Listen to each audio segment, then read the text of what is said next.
Where are you going with this? The world is getting crazier. People are acting more and more insane. The end of the world is tomorrow. Tomorrow. There's only one thing to do when the world is falling apart. Listen to Basil and Gonz as they discuss this week's news and events through the lens of Bible prophecy. You are listening to Canary Cry News Talk. You're listening to Canary Cry News Talk. Today is June 8th, 2020, episode 206. And this week, social distancing, justice, or engineering. And my name's Basil. And this is Gonz. Welcome to the podcast where we prove Jesus' words every episode. Forgive them, for they know not what they do. Ooh. Yeah. Ooh.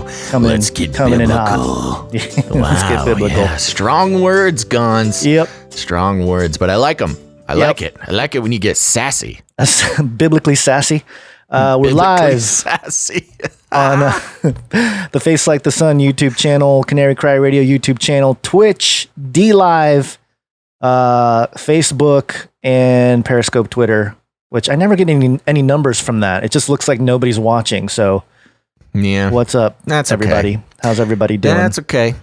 All the cool kids are over on Twitch, and everybody else is just a future Twitcher. They're just not there yet. Right. They are and are yet to come. Yes. So we appreciate that, everybody, but we love everybody tuning in. Thank you so much. Sorry we're a little late today, but Mondays, am I right, Gonz? Lasagna. I don't know why you picked lasagna for your thing, but I don't know. I was feeling very Garfield themed today, so that's why it made it all over the posts. Awesome. In the intro. I thought maybe you grew up on Monday lasagna night or something, and maybe you wanted to, go back into your old days. In a sense. In a sense. Sure. Innocence. Innocence or in a sense? Yeah. So, any updates for over the weekend, Gonz? How'd your weekend go as we wait for everybody to jump in here? Weekend was okay, although I did publish a video from my phone. It was actually proof that YouTube look was. At you. I know YouTube was deleting my comments, and it concerns the BLM posts. Like anytime I post anything on BLM on my own channel, they go ahead and delete the comment. And I just did a screen grab of it to show that they're actually doing it. So yeah, there you go. You fascists. Okay. Very good. Yeah. Very, very good. Very clever, Gonzo. Yes, we're continuously being sabotaged by YouTube. That's why all the cool kids are over on Twitch. And we've got some new first-timers, but the chat is going so fast. I'm having a hard time catching their names. So if this is your first time watching on Twitch, welcome to the club. You're going to enjoy it much more than those other places that shall not be named. And a big old shout-out to the OG podcast listeners listening on their podcast players. And I want to say, critical error. Oh, great. No, I'm okay. Uh-oh. I'll be okay, Gonz. Oh, I thought that was a user. I just had a critical error in virtual reality land, but I'm back. Okay. But I want to give a big old shout out to anybody who's joining the chat or the live stream from canarycry.community. Yeah. We've been slowing down on plugging canarycry.community lately, but they are the premier Canary Cry radio social media place. It's a good place to get lasagna off of Facebook. Talking or something. Sorry, go ahead. Show burps, man. The show burps always show up. But canarycry.community, a real URL, is the place to go if you're trying to get away from Facebook or any of the other nonsense social media platforms. It's a great place where thousands of Canary Cry listeners have flocked to for their social media needs. It's a little bit more of a throwback to some forum style social media, but nonetheless a significantly upgraded 2020 version. of the forum style there. So I recommend everybody go to canarycry.community and sign up and meet a bunch of people just like you. It's not all rainbows and ponies there, but at least everybody agrees on the important stuff. Cool. So that's it. And Existentially Yours in the chat is a member of Canary Cry community. All right. I'll be shouting out to different members as the show progresses. You had an update. I do have an update for you guys. Very interesting.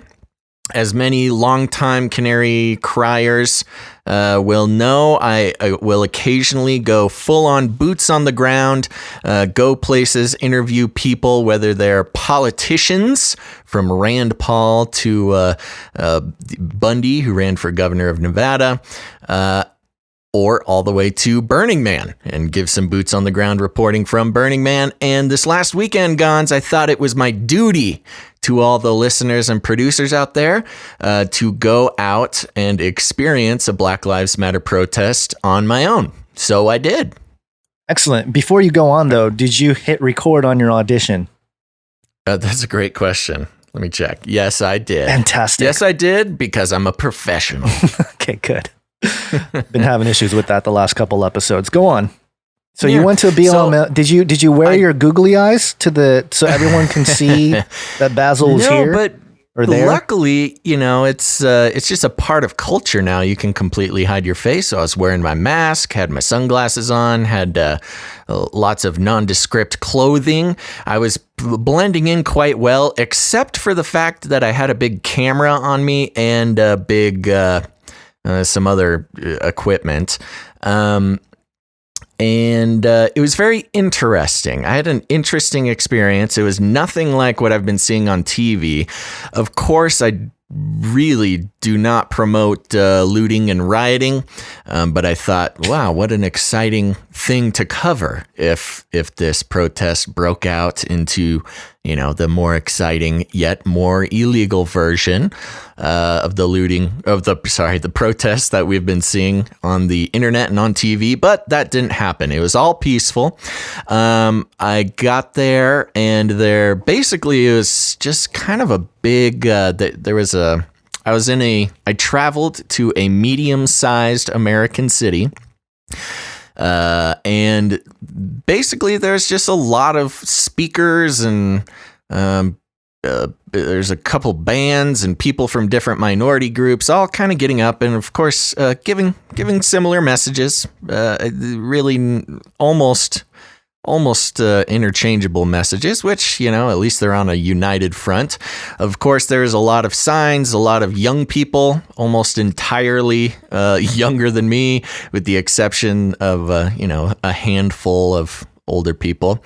Police presence was fairly light. I could really only see about 15 cops in uniform at one time looking around me. But there were National Guard snipers. I saw some snipers. Ooh. Gons. Yeah, on the rooftops. I made sure, it's all about your situational awareness. Mm-hmm. And I was keeping an eye on the rooftops and things like that. And I saw a couple little stashes of people on some rooftops, and with the help of a powerful zoom lens on my camera, I was able to make out that they were indeed snipers, keeping an eye on everybody. Did they have like the gun pointed out or anything, or were they just kind of walking around at the time? No, it was mounted. They had it mounted, on the barrel mounted tripod there. But there was a guy looking down the scope occasionally, I think just for sighting, just keeping an eye. Keeping an eye on you. Binoculars didn't work, so he was using his scope. So that was pretty exciting. I'm trying to think. Oh, somebody gave me a cookie. That Excellent. Was fun. Yeah, somebody came walking around with a tray of cookies. I think it was a company trying to help, I guess, but taking the opportunity for some brand placement at the protest there is a delicious cookie. Yeah. There was a second there while I was eating the cookie that I was thinking like, you probably shouldn't make a habit of taking cookies from strangers and eating them in a situation like this. Who knows what could be in this cookie? Marry Me Basil in the chat says a cookie with COVID. So who knows? The COVID cookies. Yeah, we'll see what develops over the next 14 days. Yeah. But I was starving, and it was a delicious cookie. I was more concerned that, because your skin color, you're a walking crime right now.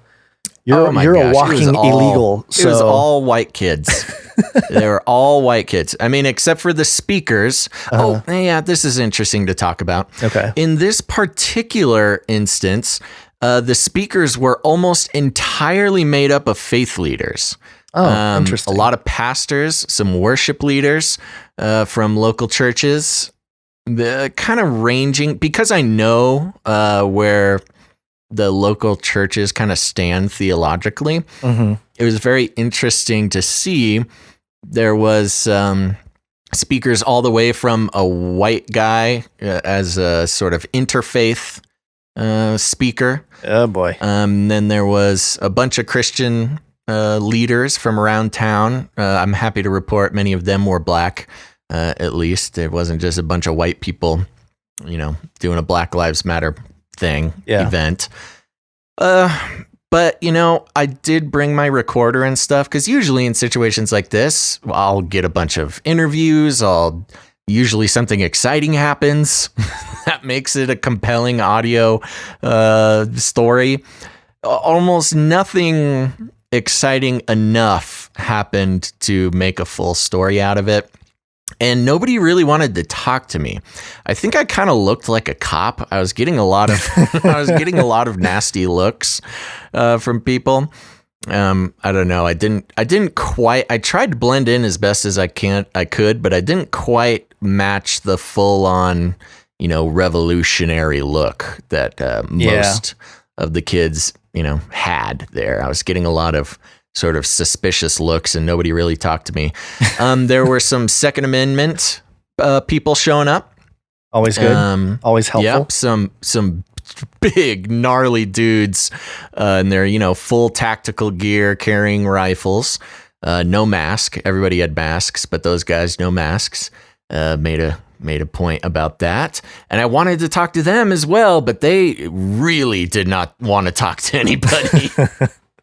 And they were kind of there to, of course, protect businesses and stuff from rioting and looting, et cetera, et cetera. Anyways, the whole thing ended peacefully, and there must have been a couple thousand people there, and they dispersed, and nothing happened after that. Nothing exciting. So I hung around for a while, but nothing exciting. So nothing to the extreme of riots and looting and burning down businesses, but also nothing to the other extent of like dancing TikTok videos being filmed or anything like that. Oh yeah. I was keeping an eye out for social media, opportunists. Right. I didn't really see any. Either. No. So nobody trying to virtue signal the other direction, like the. I really didn't. Everybody. I was very surprised because there were existentially yours in the chat says 15 police for 2,000 people. Whoa! I'm sure there were more. I just probably couldn't really spot them. Yeah, you can't see them. I'm sure there were some plainclothes cops there, stuff like that. Like you. Like me. Everybody thought I was a cop, dude. It was so funny. I'm just not cool enough now to blend in with the Gen Zers. I'm not as young as I used to be. So anyways, there you go. I tried, everybody. I went down there. I tried to get some material to make an exciting Canary Cry radio episode out of, but unfortunately, I'm gonna try again if there's more.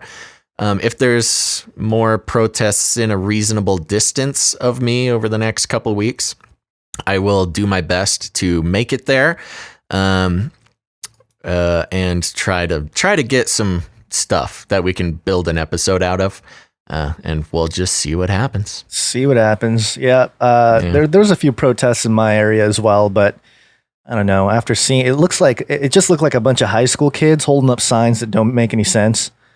Mm-hmm. There was one that said like red blood for anger and then Black Lives Matter, but it was like, doesn't everybody have red blood? Anyway, Not a whole lot of that might educated posts might be or the educated point. signs. Yeah, I don't know. Anyway, Yep, there are a lot of signs there too.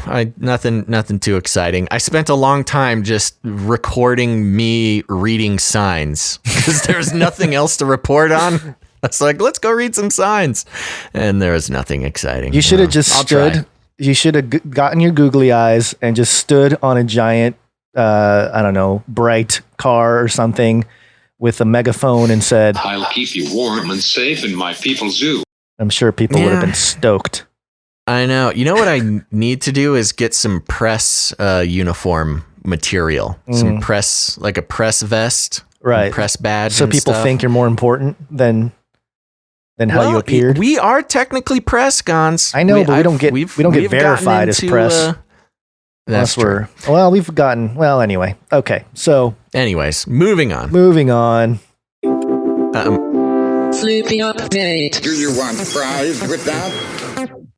That's right. We're going to do a quick Flippy update, folks. It's been a few episodes since we've checked in on our buddy Flippy. And for those who it's your first time being here, you're not really sure what I'm talking about. Flippy is the colloquial name we have for the disembodied robot arms that are popping up all over the place.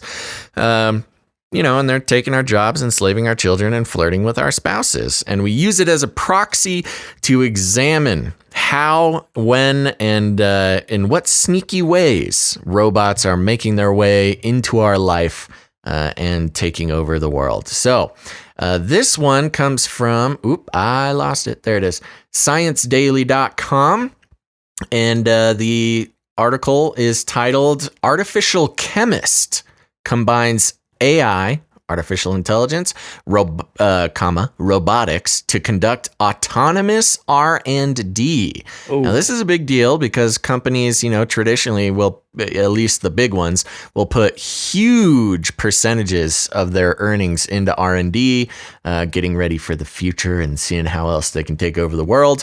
And this is no different. The article reads, researchers from North Carolina State University and the University at Buffalo have developed a technology called Artificial Chemist, which incorporates artificial intelligence and an automated system for performing chemical reactions to accelerate R&D and manufacturing of commercially desirable materials.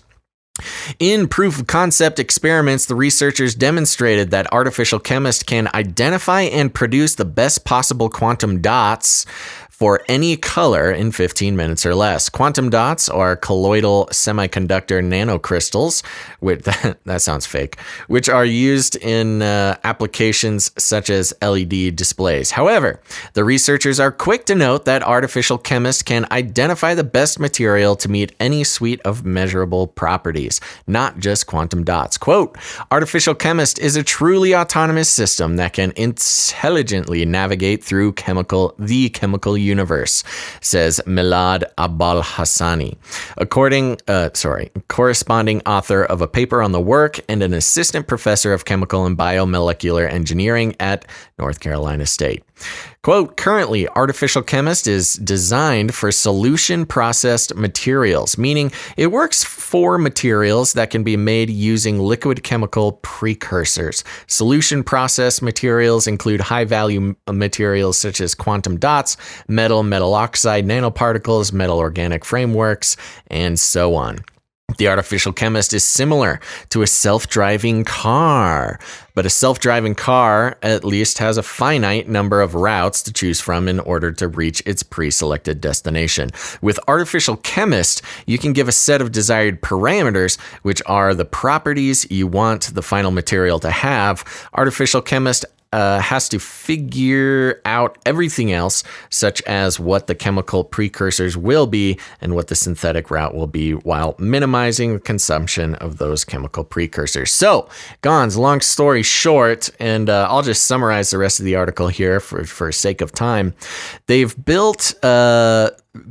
basically combined a brain, an artificially intelligent brain, and mechanical robotic body, which is the actual language they use later on in the article, to be an autonomous chemical engineer or scientist, where they will say, hey, we need a glue that has this much stickiness, is this color, and can be dissolved by this solution.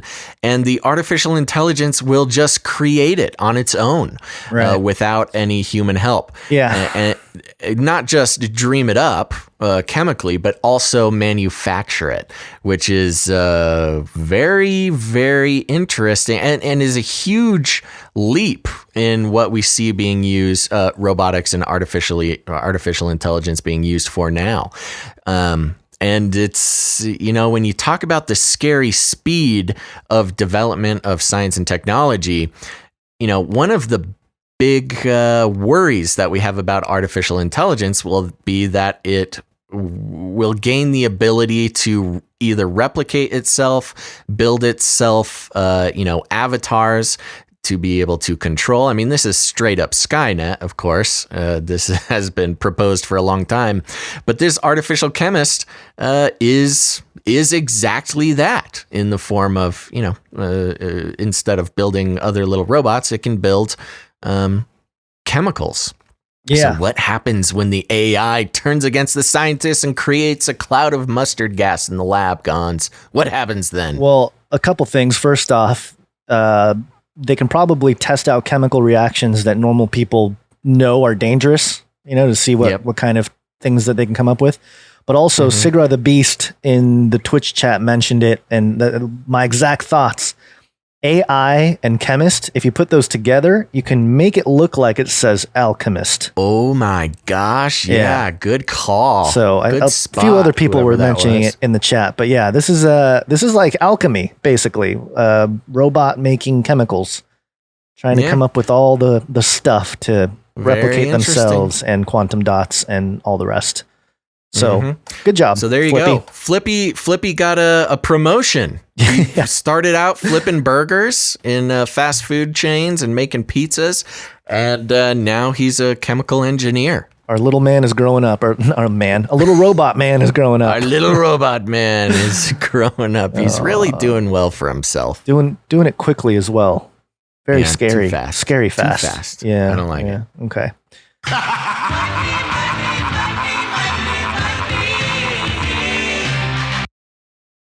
Talking about the riots and the protests and all that, CBSNews.com judge sets conditional bail of $1 million for ex-officer charged in George Floyd's death. And I mean, there's not much to say other than he was. That's a big bail, though. It's They're taking big. that seriously. I guess, but it, I like how they, CBS News, of course. Derek Chauvin, the white former Minneapolis police officer charged with murder and the death of George Floyd, had his first court appearance Monday. A judge set an unconditional bail at $1.25 million or $1 million with conditions. Chauvin, who was seen as on a disturbing video pressing his knee into the handcuffed black man's neck for nearly 9 minutes, is charged with second-degree murder, third-degree murder, and second-degree manslaughter. Chauvin, 44, appeared in Hennepin County Court via a video feed Monday afternoon from the state's maximum security prison in Oak Park Heights, wearing an orange jumpsuit and a face mask with his hands cuffed. How do we know it was really him? Matthew Frank, a Minnesota assistant attorney general, asked for a significant amount of bail because of the severity of the charges and the strength of the community's opinion, and because he said Chauvin is likely to flee. The $1 million conditional bail requires Chauvin to appear for all future court appearances, not to work in a security capacity, and to have no firearms or firearms permit. It also bars Chauvin from leaving the state and from having any contact with Floyd's family. Chauvin's attorney, Eric Nelson, didn't contest the bail and asked to address bail issues at a later date, and yada, yada, yada, the whole deal. So there you go. That's a pretty $1.25 significant million. bail. It is. I don't know. If I was Chauvin, I probably wouldn't post bail. I mean, it's more dangerous for him to be out in the world than he's probably safest in his. They had him in what is it called? Solitary confinement. Yeah, he's That's probably safer in the jail for safest sure. place for him. Yeah, I guess. But there you go. Just a quick update on the situation there. And is this going to be enough for the protesters to stop? I doubt it. No, No, of course not. Although, and I'm not even saying it should be.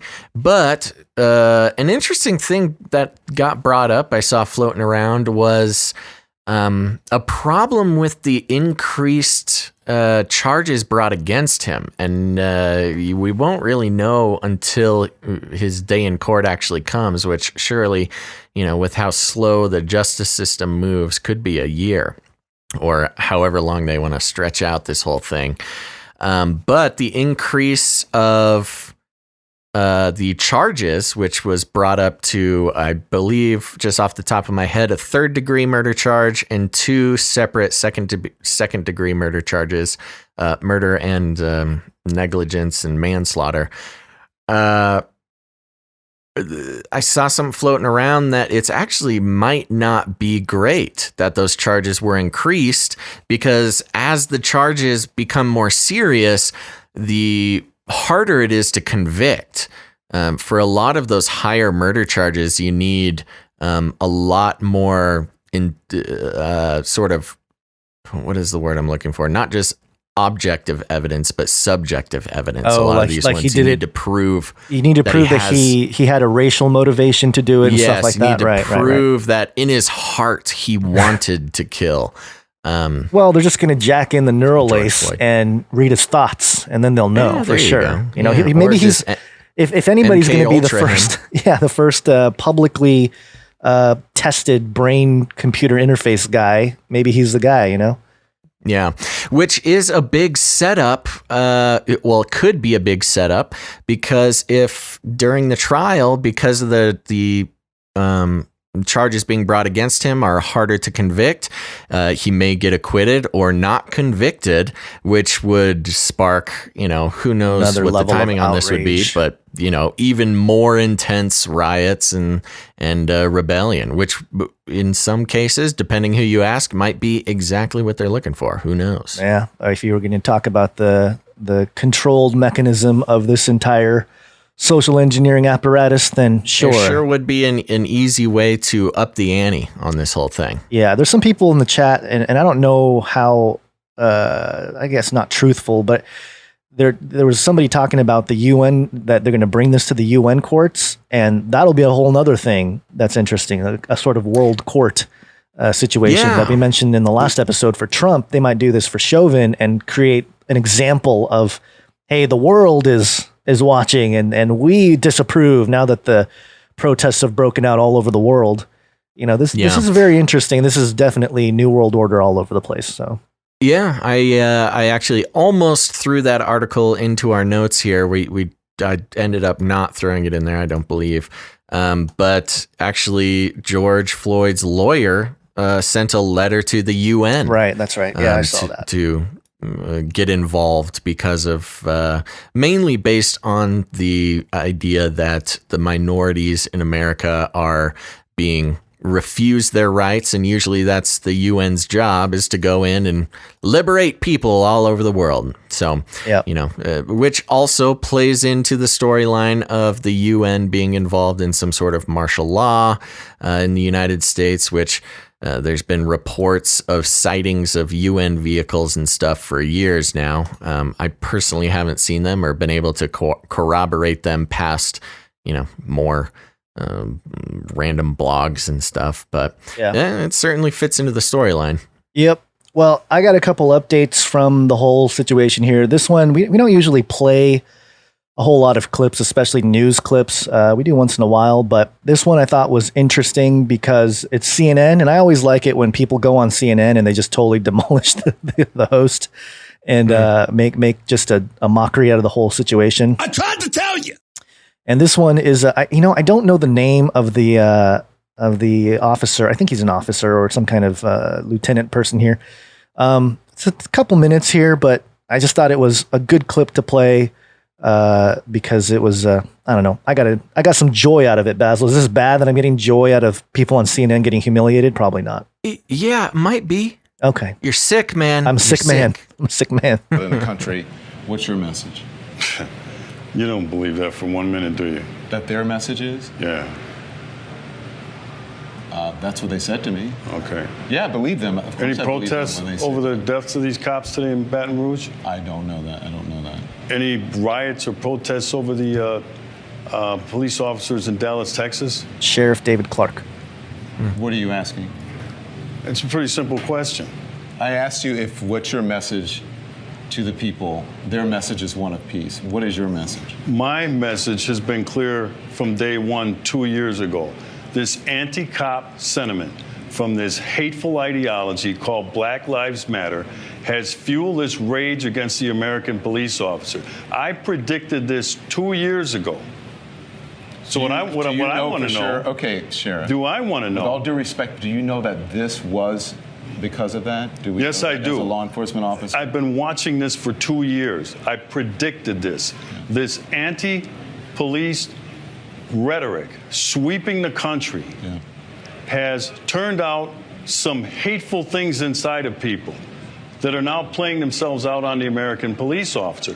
I want to know, with all of the black-on-black violence in the United States of America, by the way, when the tragedies happened in Louisiana and Minnesota, do you know that 21 black people were murdered across the United States? Was there any reporting on that? There was a black officer who was killed today. But was there any reporting on that? Sheriff, please, let's just keep the volume down here.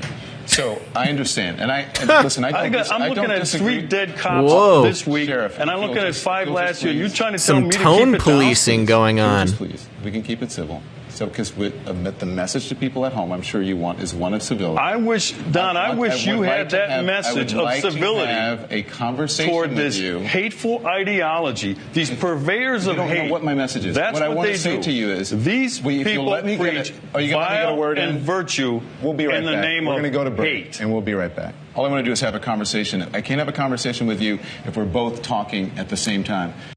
Yeah, so Wow, tone it's a black policing, officer man. for those listening. We need some good old liberals to come in and stop the tone policing. yeah, I don't That's know, but not this okay. is one of those clips where look, there is an issue. Propagating the idea that a black man can't talk on camera if he is getting angry, trying to silence him. Yeah, Not cool. yeah, and CNN. I think both of us, Basil, we agree that there is a police brutality problem in this country. Yeah, But 100%. also it's not always on racial lines. That's really the hijacking of this whole situation. And, the conversation should be about police brutality, not so much like, oh, the race card is the reason why there's police brutality. And so I'm down for either way. This change is good either way, but this sheriff makes a great point. I mean, there's a lot of stuff that doesn't. First of all, there's tone policing across the board, especially with this sheriff here, and should be getting called out by the good liberal outlet of CNN. But yeah, of course, class warfare is a huge part of it. And I do see them as separate problems. They don't necessarily need to all be addressed at once. But, maybe, who knows? There you go. I just feel like it was one of those clips that brings a little bit of light to the whole situation, in that the police themselves are there's a lot of black cops that are sick of the whole, BLM movement in general. There's a ton of them coming out, actually. I mean, there's YouTube videos all over the place. A lot of them being censored as well because they don't follow the official storyline. Right.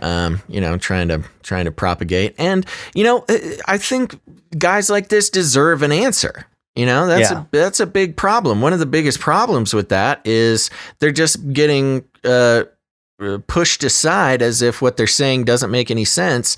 And the problem is that people know that it makes sense. And some people have been programmed to ignore it and call this black sheriff a racist. But, I think that if this movement wants to actually continue making, whatever version of change that they're looking for, they can't ignore people like this, because when you start ignoring people is when people see it and they say, oh, well, they're ignoring this guy. If they're actual free-thinking individuals, which of course many are not, they're just programmed to go along with whatever the authorities say. Yeah. whatever, wherever that authority might lie. But I think this is a great example of that. And I think, everybody, no matter what side of the aisle they land on, should post this clip. Yeah. And I think it's really telling. I mean, obviously, I don't know who really watches CNN anymore. I feel like the CNN thing was the only reason why anyone's watching him now is because of all of this. Like, they really went off the map and people stopped paying attention to him, other than, them being forced to play in airports and stuff. But the tactic that Don Lemonade over here used was pretty disgusting. That he was talking over the sheriff, and then he would say, "Oh, we can't have this conversation if we're just going to talk over each other." It's like, oh, that's I'm that's trying disgusting, to have a civil man. conversation. Keep your voice down, black man. Yeah, that was really pretty disgusting. But anyway, that's just a clip that you guys can share around to show that, there's a little bit more intricacy and nuance to all of this than meets the eye, at least through the news media. That's right. I do have one more thing. Oh, go ahead. Real quick on that note, I'll let you take it after this, but Yeah. I just want to remind people, when it comes to finding clips like this, when we show a clip on the show, you can head over to canarycrynewstalk.com. We got all the episodes spanning years that you can listen to there, as well as the show notes, which will have all the links to the clips and videos that we play in the the clips and articles that we address in the show. Yes, and So we'll there's maybe an come up with easy a way better to find the link. Yeah, I want to come up with a better system, but it'll take some time to figure all that out. But here's another update that made the media, or not the media, the social media rounds. Look it up. This is there's no direct story for this because it's not. I don't think there was an article on it, so that's why I have to kind of throw it all together here. But Twitter kind of went crazy, or at least certain parts of the Twitters went kind of nuts over the weekend when there was some screenshots and stuff shared around of the Obama Foundation posting something on May 17th with the image of George Floyd as part of the post. It was like a painted picture of George Floyd. And of course, the whole sentiment was, "Hey, we caught you, Obama," trying to signal the death of a man a week before it happened. And it's kind of a big deal. At first, even I was like, "Whoa, wow, if this is true, like, holy cow, like, good job, Obama Foundation. You guys totally blew it, And then you had the QAnon posts out there. This was June 6th, 2020, and somebody posted, "Q, you really need to walk that last one back," because what people were discovering is that the reason why the May 17th post had, and now they changed it already, so you can't really see it, because this is the actual post I'm showing on the video here. But the reason why they had to, or Q had to kind of explain himself, is because he actually called out, "Hey, we caught you, Obama," And so that whole thing went kind of viral, and everyone said, "Oh shoot, here's Obama Foundation proving that, he knew about the George Floyd death before it happened." Well, as you know, Basil, if as a tech person, if you change the thumbnail of a website, all previous versions of the link to that website will also update to the latest thumbnail. Yep. And so from the appearance of it, yes, it looks like, oh my gosh, Obama totally blew it a week before. But in reality, if you know anything about websites and WordPress or whatever HTML, then you'd know that this is not a linked image, that the image got updated and updated the past tweets. Right. So that is a falsifiable claim. The Obama Foundation did not post about the George Floyd thing before it happened. It was an automatically generated, updated image that came from the thumbnail of their website. Yes. It's completely explainable. It happens to us once in a while. Right. And you'll find articles like that too. And that's part of the issue. When I did the coronavirus the episode, when I went back and tried to find all the old articles about the coronavirus pre-2019, a lot of them were updated with the most recent stuff. So even though it was dated like November 4th, 1997, the first thing that it said was like COVID-19, taking over the world, whatever it was. And if you're not familiar with how the underlying code and all that stuff works. Not that I know all the details. I just know enough to know that, that kind of stuff takes place. It might seem like, oh my gosh, they knew about the COVID thing well before it was ever a problem. And so, somebody posted anonymously, you need to walk this one back. The same reason a thumbnail of a gray clapboard shows up on a YouTube video when it's been deleted. The thumbnail is current, Obama.org main image, but the content is old.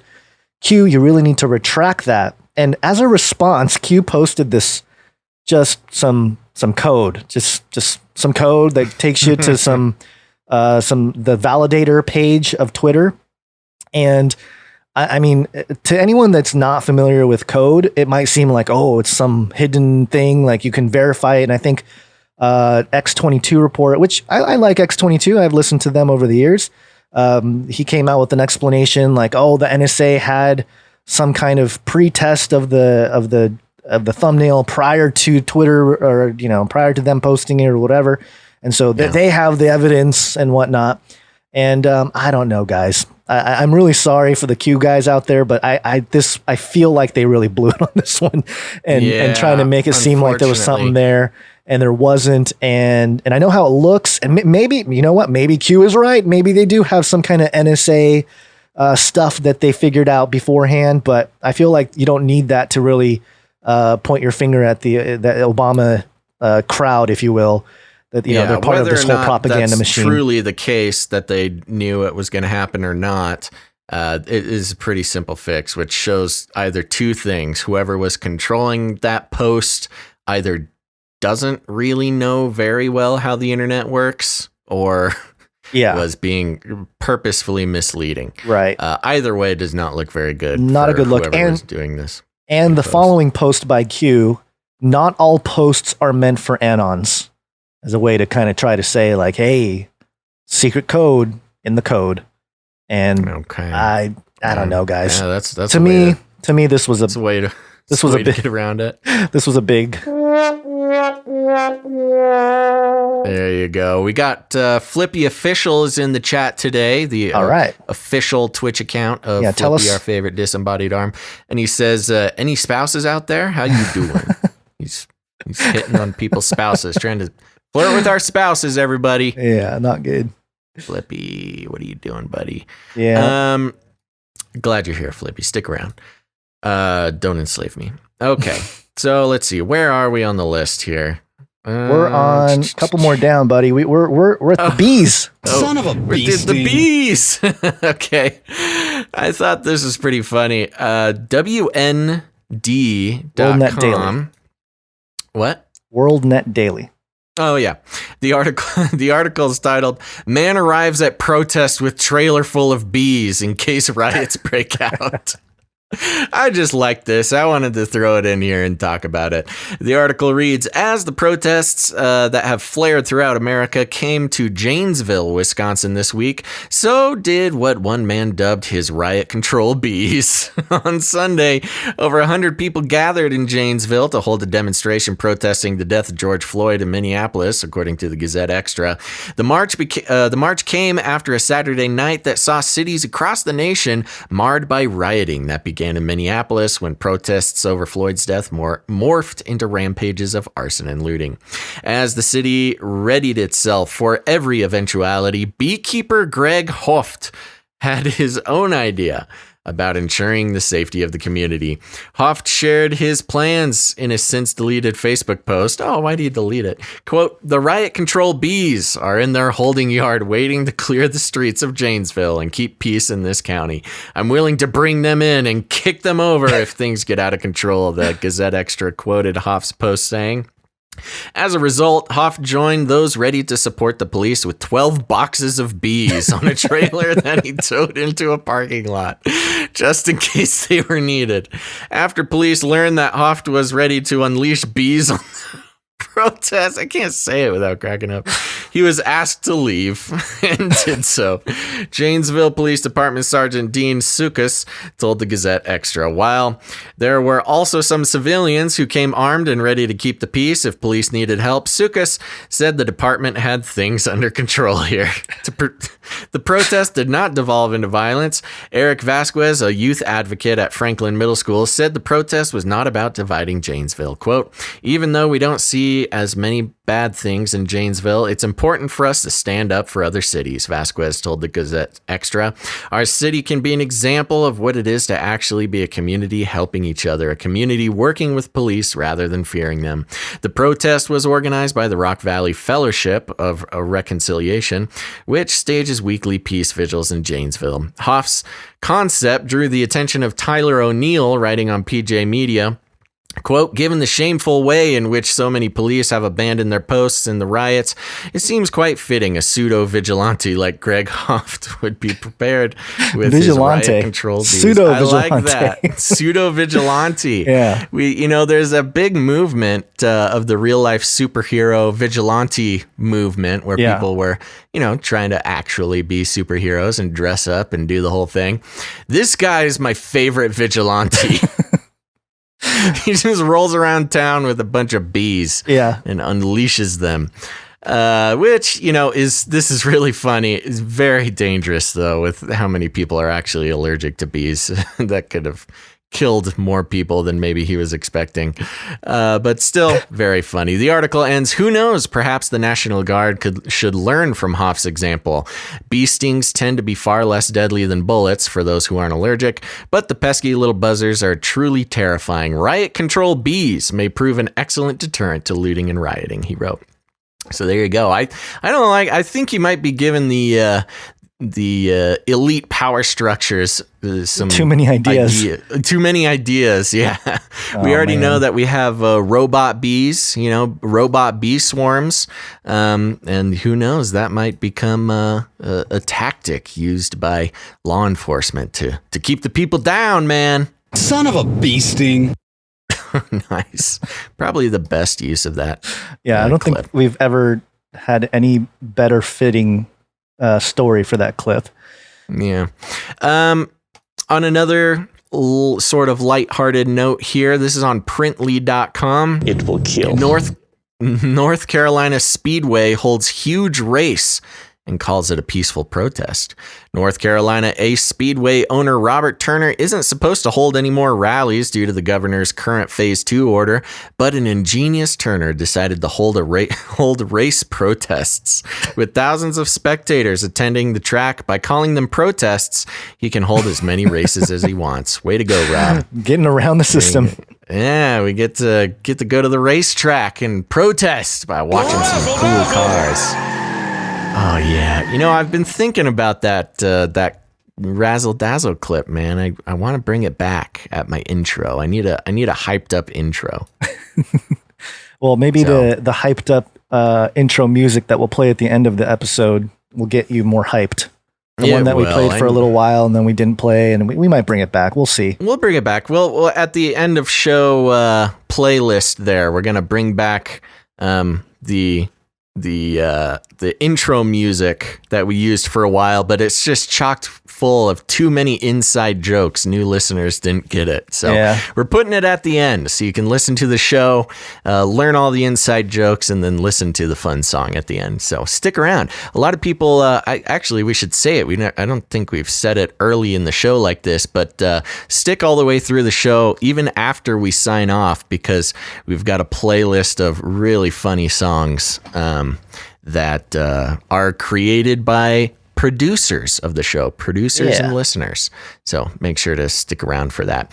A fun thing on the Twitch, Gons, just so everybody knows, a bunch of people, over half of the Twitch viewers, stick around in the chat for quite a while after the show, and just keep chatting. So there you go. Another reason to go to Twitch. They keep the chat open.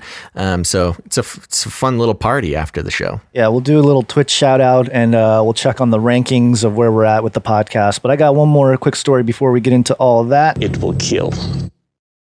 This is from yahoo.com, your favorite outlet. What happened? The page you're looking for isn't here. What happened to the article? I This don't know. happened a lot recently. Did they take it down? I don't know. Hold on. Let me try to open it again. Let's see. Because it would be, we can play. Oh no, it's there. Okay, let me try to. I don't know why it disappeared. There it is. Yahoo Life. This $25 gadget repels mosquitoes in minutes. Warm weather is here, which means spending more time outdoors. But before you take a dip in your inflatable pool or work on your garden, get rid of summer's most annoying pest with this portable mosquito repeller. Available on Amazon for just $25. The Thermacell MR150 portable mosquito repeller keeps mosquitoes away for up to 12 hours. Since it's lightweight and portable, you can also use it beyond your backyard. You can take it with you while you camp, fish, and hike in the great outdoors where mosquitoes thrive. And it gets into how the device works. But my question is, does it repel the genetically modified mosquitoes? And I say that because a couple years ago, we had this story. This was from Newsweek, June 22nd, 2018. Engineered mosquitoes backed by Bill and Melinda Gates to wipe out malaria. And the headline says it right there. Bioengineered mosquitoes could be the key to wiping out the malaria virus. Of course, back then it was the malaria virus. This time it could be the coronas, the Ronas. And, of course, the malaria virus. Mosquitoes are a good vaccine disbursement device. Yeah, exactly. You don't want my shots? I want to know if that mosquito thing repels riot control bees. Rioters, they'll have a baseball bat and a can of wasp spray in the other hand. I want to know what that guy planned as kind of his moment of truth. Like, some people break out in fighting or whatever. What was he going to just like kick over the boxes and like unleash the bees and, go, my minions, attack my pretties. They probably just attack him, I love that. Knowing the whole situation. He's probably in his little beekeeper. He's got his suit, he's prepared. He's got his vigilante outfit, his beekeeper suit with like flames on it, Right. Yeah. So this article, just briefly here, talks about the malaria virus, which kills 830,000 people every year. UK group Oxitec has developed the friendly mosquito, a male insect that will mate with a female. I don't know why they had to say that. A male insect that will mate with a female. Hey, these are heteronormative mosquitoes, okay? Only for the resulting offspring to die before they reach adulthood. Only female offsprings will die since only female mosquitoes bite. The male offspring will survive and continue to spread the self-limiting gene. This will be the second generation of the friendly mosquito. The first was used to limit the spread of dengue, Zika, and other diseases in South America. The process is known as vector control, which is when an animal or insect is eradicated to stop the spread of a disease. And a nice little picture there of Belinda Gates. But there you go. I just wanted to throw out there. Is this gadget to repel mosquitoes? And it plays into your theory about Yahoo kind of playing the middle. Maybe they're moving away from the Bill Gates funded operation, and they're like, hey, we got to give the people an option to fight against the genetically modified Bill Gates mosquitoes. Yeah, so there you go. Riding the fence, walking the line. Towing the line. Yep. So there you go. Guys. Let's take a quick break here. Yeah. It's break time.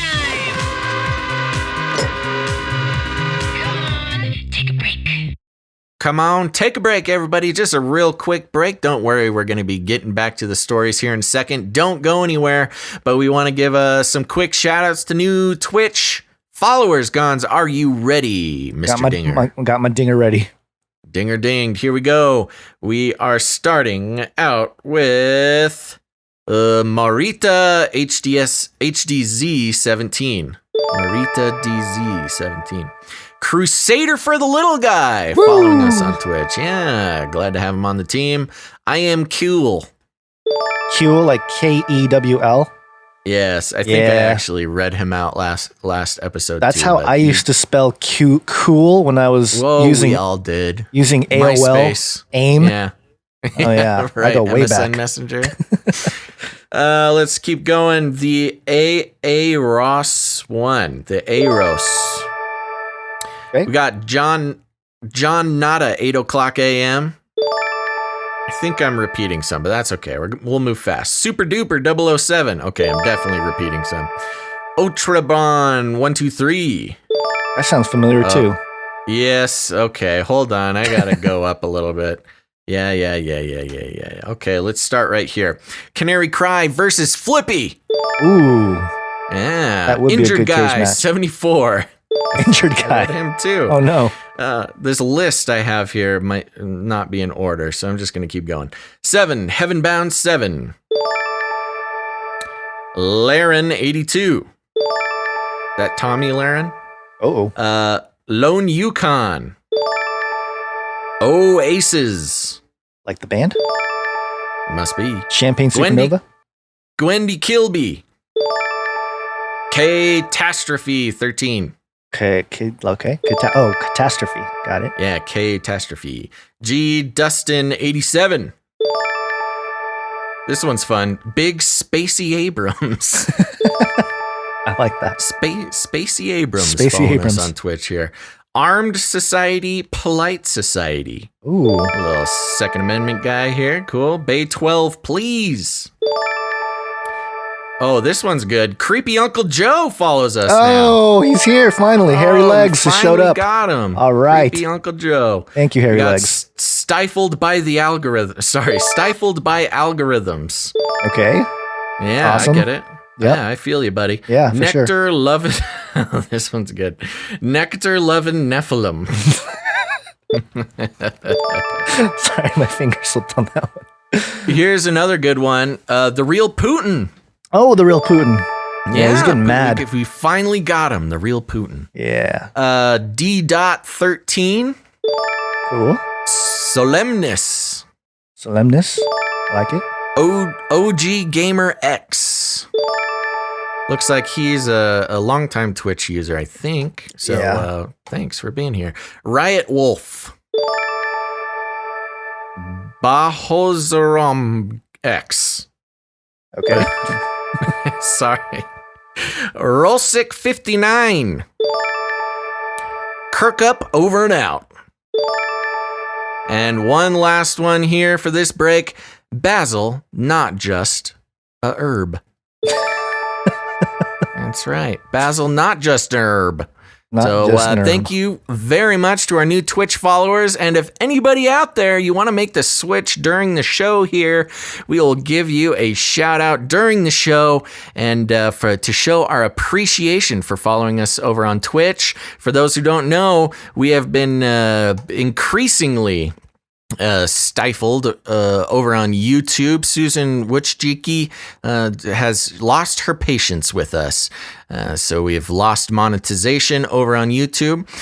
So we're here on Twitch, and Twitch has a lot of great tools for us to improve not just the show, but also able to support ourselves a little bit better over here on Twitch. So if you want to support us, support the show, head over to twitch.tv/Canary Cry Radio.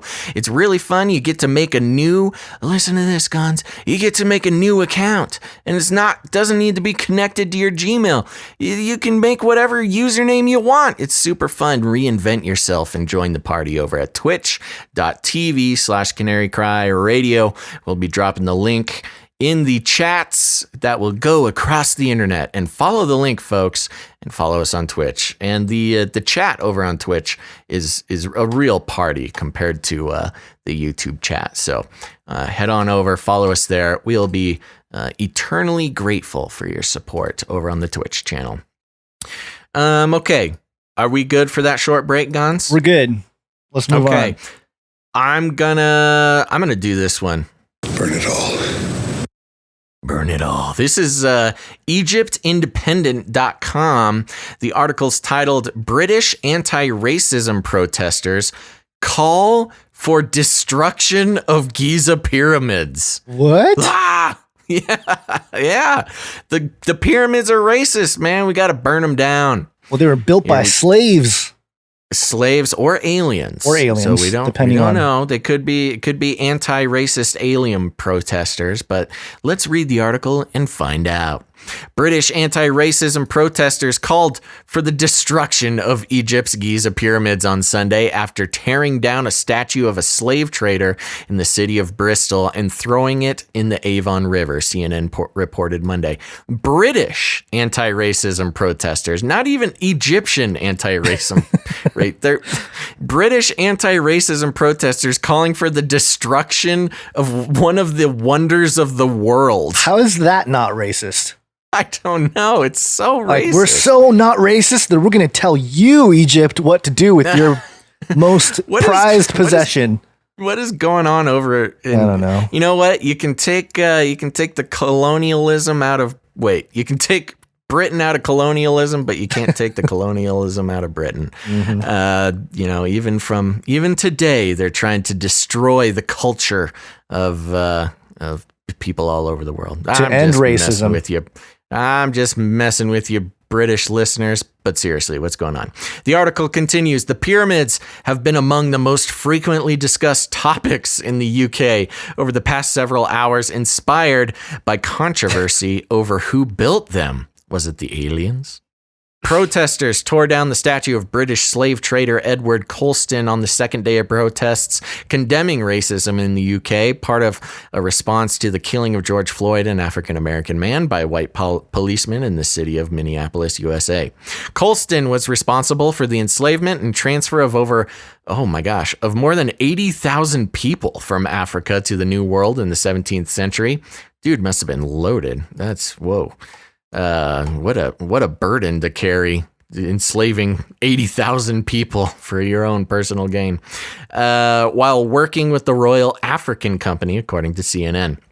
Some then called for the destruction of the Egyptian pyramids in Giza, claiming that they were also built by slaves. The controversy surrounding the pyramids prompted Twitter users to begin sharing a news article published in the UK media 10 years ago.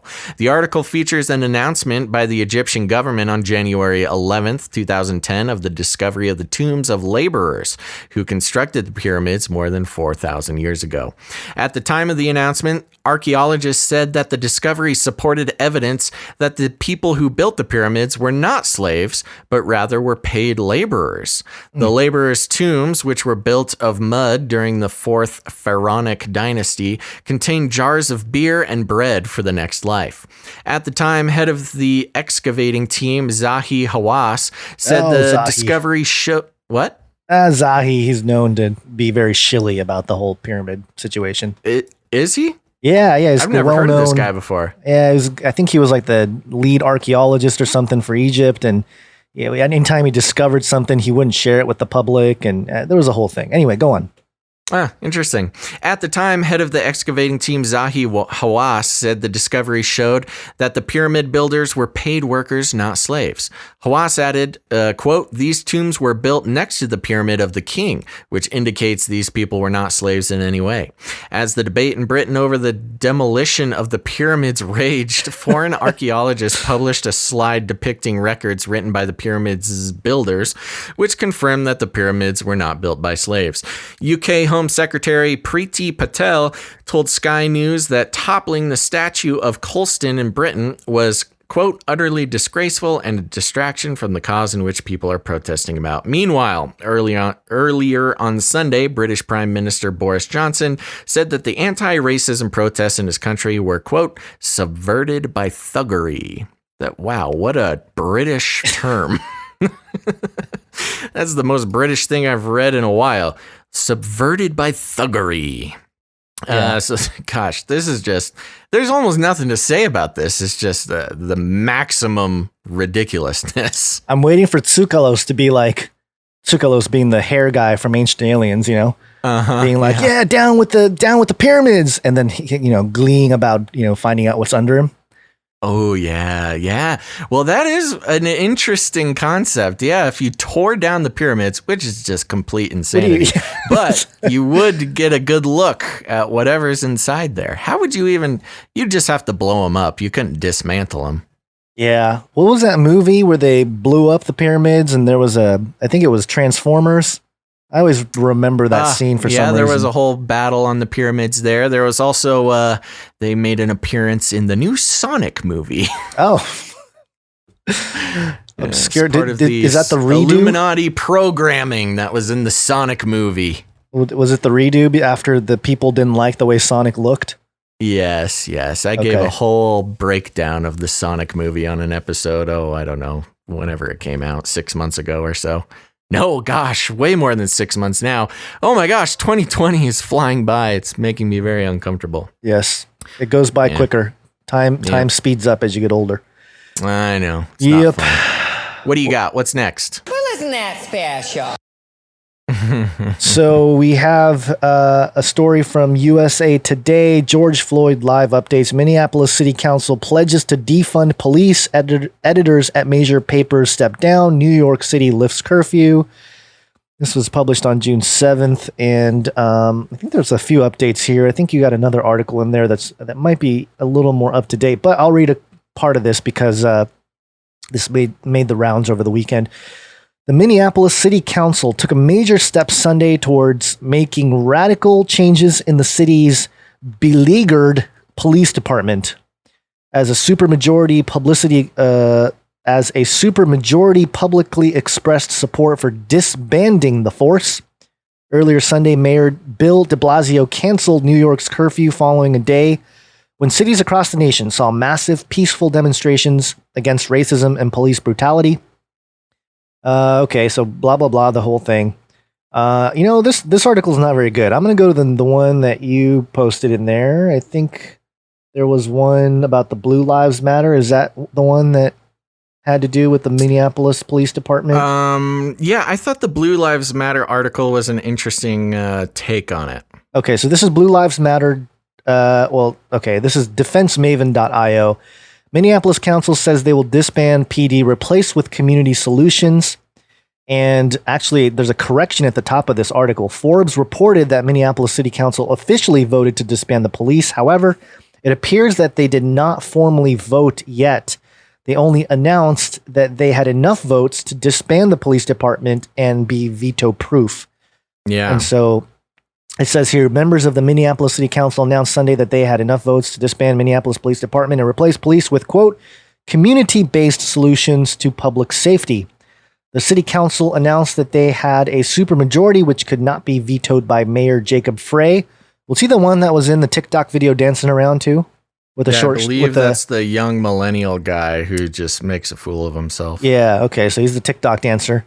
Quote, it's clear that our system of policing is not keeping our community safe, City Council President Lisa Bender said.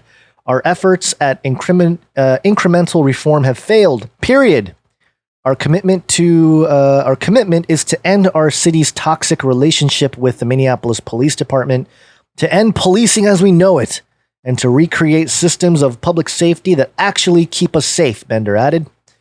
The city plans to replace police with community-based solutions. They don't currently have a plan for what these community-based solutions actually entail.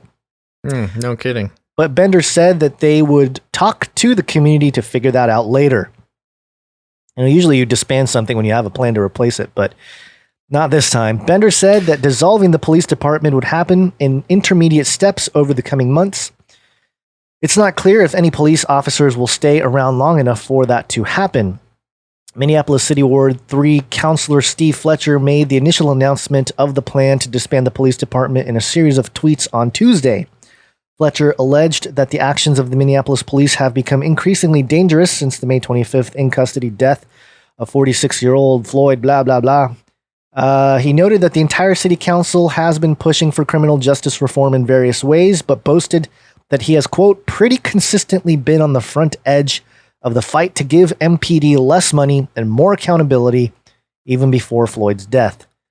In the wake of Floyd's death, the people in the streets of Minneapolis got 4 officers immediately fired, Fletcher wrote.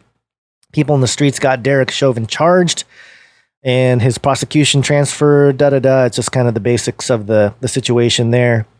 But yeah, the main point being that they're moving forward with the disbanding of the Minneapolis police. And which is very interesting. I mean, this is what is being called for across the country. And of course, Minneapolis would be the first place to try it out, being sort of the hotbed of the whole situation. I've also seen a bunch of articles come out about, armed I wouldn't call them vigilantes, but sort of armed groups. What is the word? Interracial, biracial, white guys and black guys carrying guns around Minneapolis, sort of patrolling the streets on their own, together as in unity to take the place of the police force, which is, sounds like a libertarian dream to me, but I don't know if I'm prepared to fully back it as an official strategy. Yeah. There was a Washington Post. I think it was Washington Post.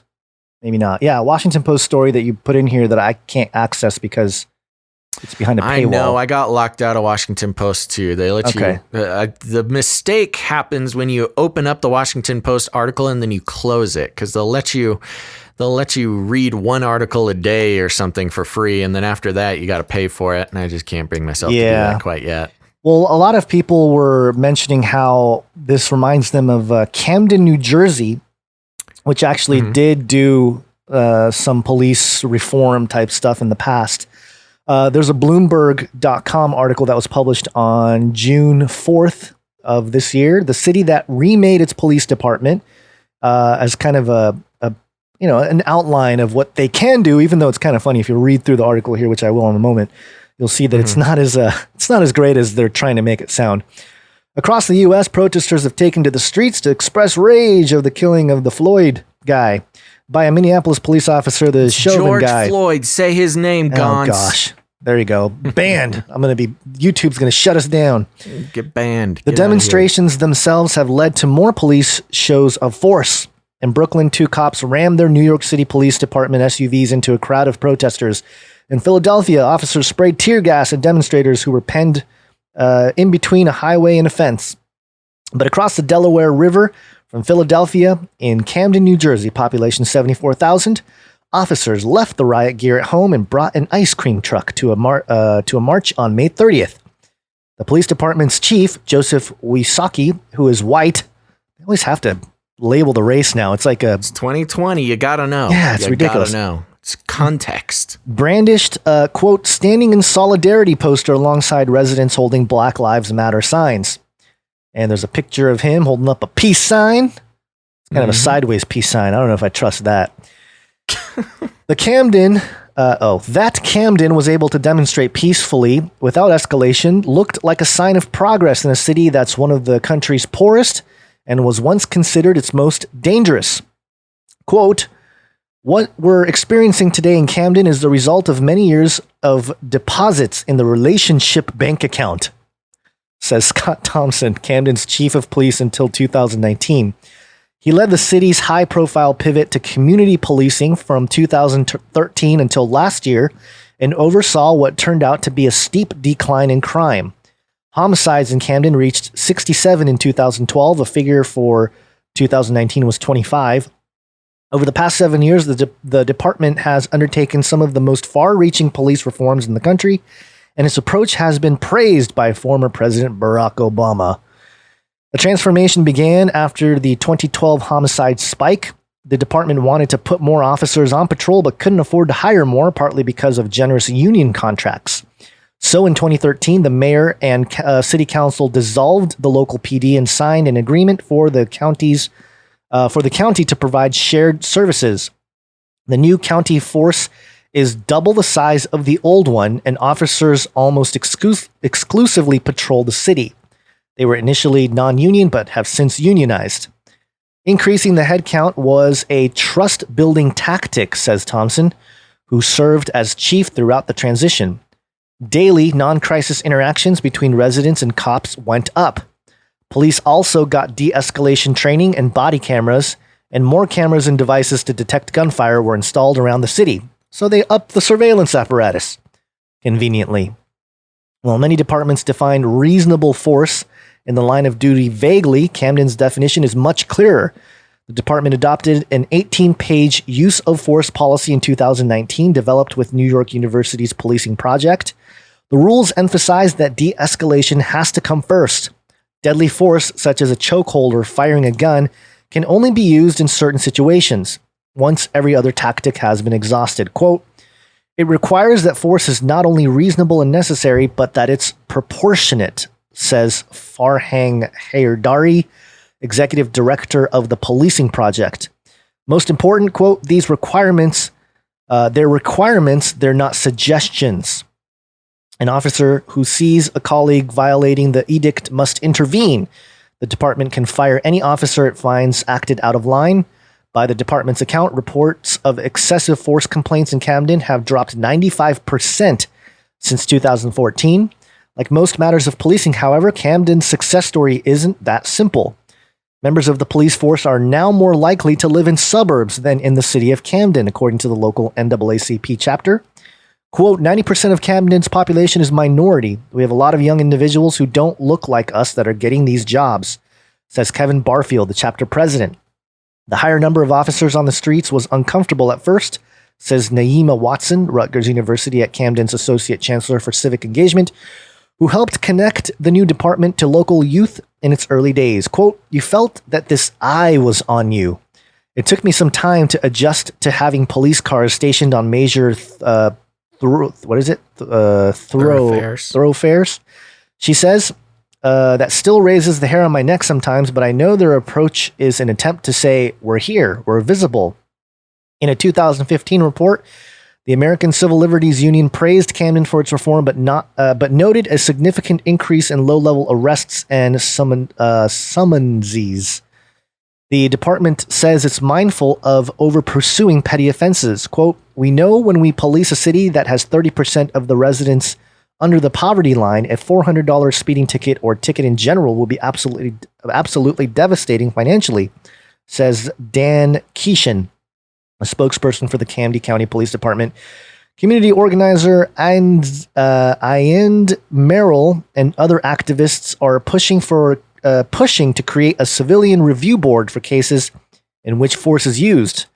Merrill says the May 30th march felt co-opted by police and city leaders. Quote, we didn't feel as though the police were truly standing with us.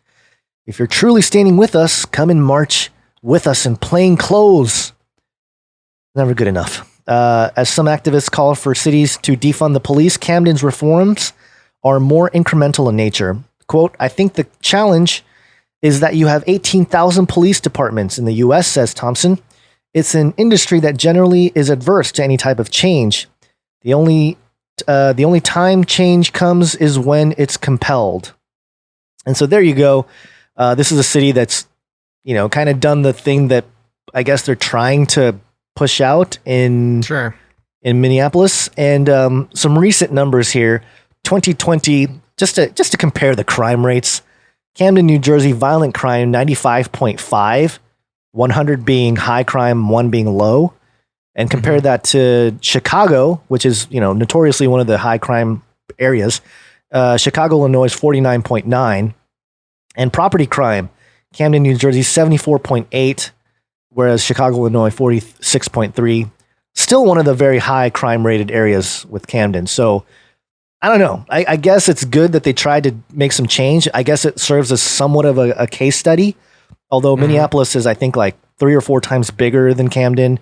And, different population base. There's a whole lot of variables that I don't think are considered when you just throw out this disbandment of the police and we're going to do things different, even though, the leaders of Minneapolis have no idea what they're going to do. And I expect to see this. Yeah, go ahead. I got this WAPO article to go for me. Okay, go for it. And I think it's got an interesting angle on the whole conversation. Okay, right. Here we go on Washington Post. Good old WAPO. Article titled Citizen Patrols Organize Across Minneapolis as Confidence in the Police Plummets. It's approaching 2 a.m. Oh, hold on. It's approaching 2 a.m. and City Council member Jeremiah Ellison is patrolling his neighborhood in a black sedan when he smells the smoke. When the smell of smoke wafts through the open driver's side window. So this is Jeremiah Ellison. He's a city council member of Minneapolis, so certainly one of those who I'm sure has his vote in the disbanding of the police camp there. Several black-owned businesses had been destroyed in this area, considered the heart of the city's black community. In recent fires that investigators have deemed suspicious, neighbors suspect right-wing militias, and social media has been abuzz with purported but unverified sightings of masked white men in pickup trucks holding semi-automatic assault rifles. The rumors have only fueled the unease that has spread through his community since the death of George Floyd, who lost consciousness. Now, just keep in mind, this is Washington Post, so the Bezos. the right-wing militia talk. Although they do say unverified, is the storytelling of this story is that there's a bunch of KKK members rolling around Minneapolis. But continuing on, the rumors have only fueled the unease that has spread through this community since the death of George Floyd, who lost consciousness under the knee of a police officer on Memorial Day. A video of Floyd's gasps for air triggered massive protests and violent riots that started in this Midwestern city before spreading throughout the country. Now, Ellison, the son of former Congressman Keith Ellison, is on patrol, hoping to catch the next fire before it destroys another business owner's livelihood. He's also ready to contend with danger of the more human sort if needed. As the car fills with the acrid scent of burning chemicals, Ellison tells his friend in the driver's seat to pull over. Before they come to the stop, Ellison, who's 30, flings open the door and jumps out with a pistol in one hand and a small fire extinguisher in the other. He walks briskly down the street, scanning the block for the origin of the flames. Quote, "I was excited to fight over the budget. I don't think anybody could have pictured this," Ellison later said, noting that even as a city official, he can't control how the police respond to the fires and other threats. Quote, "This is something I could do." Across Minneapolis, community organized citizen patrols have sprung up in recent weeks as confidence in the Minneapolis Police Department has plummeted. Distrust in the agency had been building for years, and now with emergency responders focused on riots and looting in the hardest hit part of the city, and with the police department's own third precinct set ablaze, some residents worry that their neighborhoods have been left vulnerable. Okay, remember, this is the city who is saying they have the votes to disband the police department, but the neighbors are they're worried about the vulnerability. Right. Even as riots and violence in the city have subsided, the string of high-profile killings at the hands of Minneapolis police in recent years has prompted calls to defund or disband the department. A majority of the Minneapolis City Council now supports the idea of replacing it with a new model for public safety. But in the meantime, residents have taken it upon themselves to create alternatives, including forming armed defense forces. Ellison, whose father is prosecuting the four fired officers connected to Floyd's death as Minnesota's attorney general. Interesting. So his dad is the attorney general who's actually prosecuting the cops, and now he's patrolling the streets as a... Well, they're calling it community armed defense forces. In other places, been called vigilantes. Ellison, whose father is prosecuting the four fired officers connected to Floyd's death as Minnesota's attorney general, has been a constant presence on the streets and at protests. He started a community patrol the Friday after the incident. While on patrol, he joined a last-ditch and ultimately unsuccessful effort to squelch a fire at the Fade Factory barbershop, carrying buckets of water to douse the flames before firefighters arrived. The owner, Trevon Ellis, gave an emotional interview on live TV as his shop burned, explaining that the fire department, overwhelmed by calls throughout the city, had put him on a waiting list and took 2 hours to arrive. Quote, "I think that we have got to dramatically reimagine how we keep people safe in cities. I think that's been true," Ellison said as he stood on his porch taking a break from a recent patrol. "But I think that we have underestimated just how urgent that work is. The police forces, in the way that they've existed, I think need to not exist." In Ellison's neighborhood of North Minneapolis, the local chapter of the NAACP has begun to try to do just that, create a community alternative to police with armed citizen patrols. They call their group the Minnesota Freedom Riders, a reference to the civil rights activists who rode buses through the segregated South in 1961. On Tuesday, dozens of volunteers, mostly African American, filtered into Sammy's Avenue Eatery, a sandwich and coffee cafe.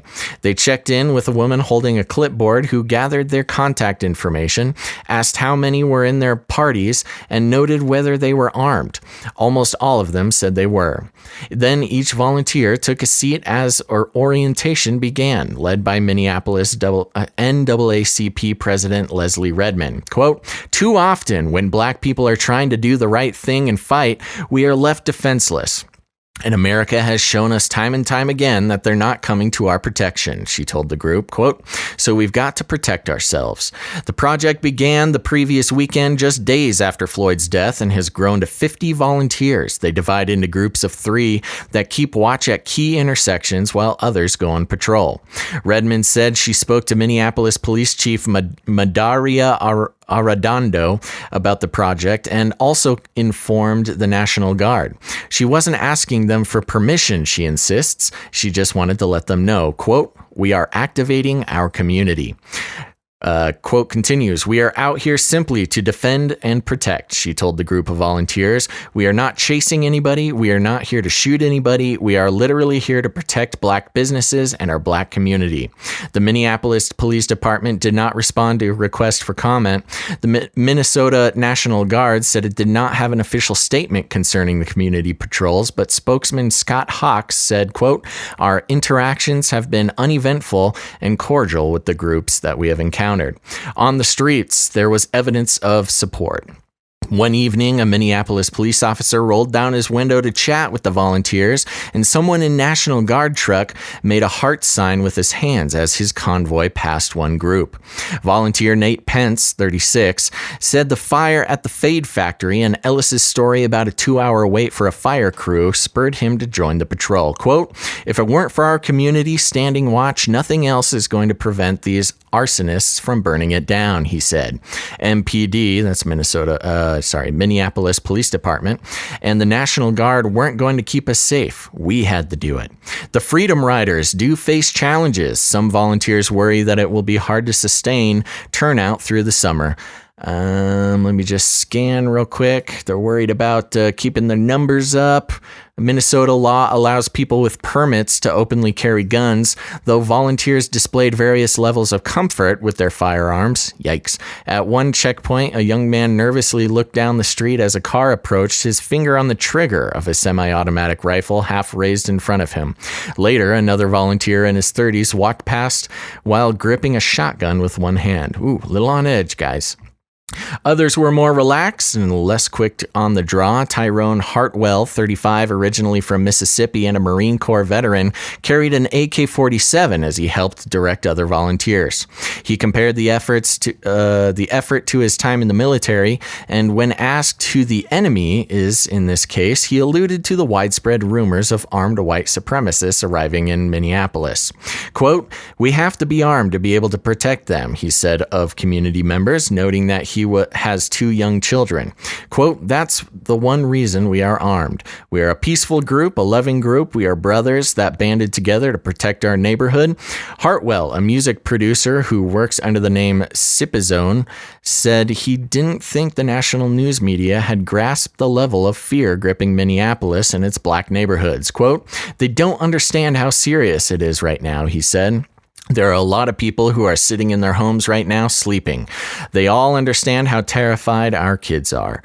While the mood on the streets is tense, some see the neighborhood patrols as seeds that may produce long-lasting change." City Council member Philippe Cunningham's ward covers part of the neighborhood, and recently he stood with one of the night watch groups outside Firebox Deli, which served brisket and ribs to passing volunteers. Quote, "What this looks like moving forward is for us to actually really begin the process of building public safety strategies and systems outside of policing," he said. And so now we are starting to begin the process of showing that it works here with everyday folks and that we can build it from there. There you go, Gons. Full on. I actually liked that story. I'm glad I was able to pull it up from Washington Post here. But straight up, full on community staffed protection squads roaming the streets. I gotta say, give me your thoughts before I go off on it. I don't know. It might be okay right now. Like, I honestly don't think this is a sustainable thing. I mean, sure, people are really up to do whatever right now, but I just don't see, especially with most citizens being conditioned to call the police if anything bad happens. I don't know if it's a good thing. And I actually found, I'll let you make your point, but real quick, I did find an article that was, this is an old story, 100-year-old story from 1919. And this is Boston. Policemen seeking better wages and working conditions voted to form a union. And basically, when they weren't allowed to do it, they walked out. And it's a little different because, you know, the police walked out in this situation. It wasn't that they were being disbanded for the whole situation. But what took place in Boston 100 years ago, the next day, this is after the whole, you know, they tried to get the police force to unionize and they were denied. It says here the next day, 1,117 policemen walked off the job while disorder was almost instantaneous. At first, it was relatively harmless. Gamblers played illegal games of craps on the street corners and the common. Unruly young men crushed the hats of passerby and pelted police stations with fruits and eggs stolen from pushcart vendors. The city rang with the sound of false fire alarms. Then groups of teenagers began robbing pedestrians at will. By 8 p.m., a crowd estimated at 10,000 had gathered in Scollay Square. The mood had shifted from mischievous to menacing when someone threw a brick that broke a cigar store window. Chaos erupted. The mob smashed shop windows and looted stores, fought over their booty, commandeered streetcars, beat and robbed people who found themselves in the wrong place, and even raped women on street corners. Chaos, Basil. Chaos ensued. Okay. I don't know if I can allow a connection between these two stories, Gonzo. I'm just saying when you disband the police, if you don't have a backup plan, even if it's community driven. Well, that's what these guys are doing. This is the backup plan. Okay, now let me do this because there's a few levels to this thing that need to be sorted through without your nonsense 100-year-old news stories. Hey, people don't change a whole lot. They just got cameras everywhere now. Okay, I can't argue with you there. So, number one. As someone who leans as a sort of towards the purity of libertarianism, this is the libertarian paradise. I mean, you leave the safety up to the citizens who are practicing their Second Amendment rights to protect their neighbors.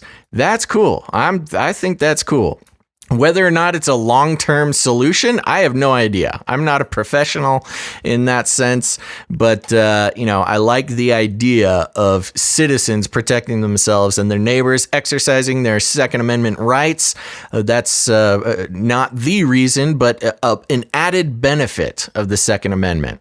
And so there you go. You got people protecting their own neighborhoods, practicing their rights as an American. That's cool. Totally down. And look, I'm not saying that disbanding the police is a good idea. Let me be frank.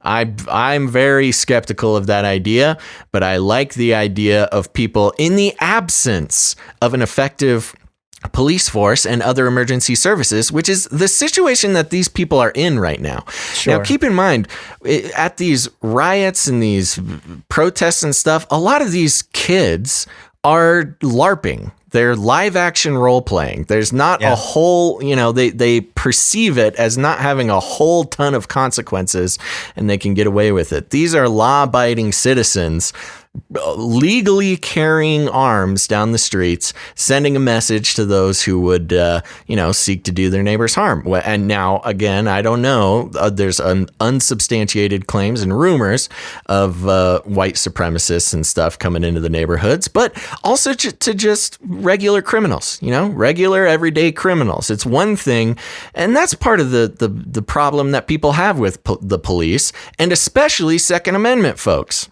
If you talk to any Second Amendment person who really, knows what they're talking about, the police don't help when you're actively getting robbed, for the most part. Not to say that it's never happened, but, a guy comes into your house with a gun or a bat or a knife or something.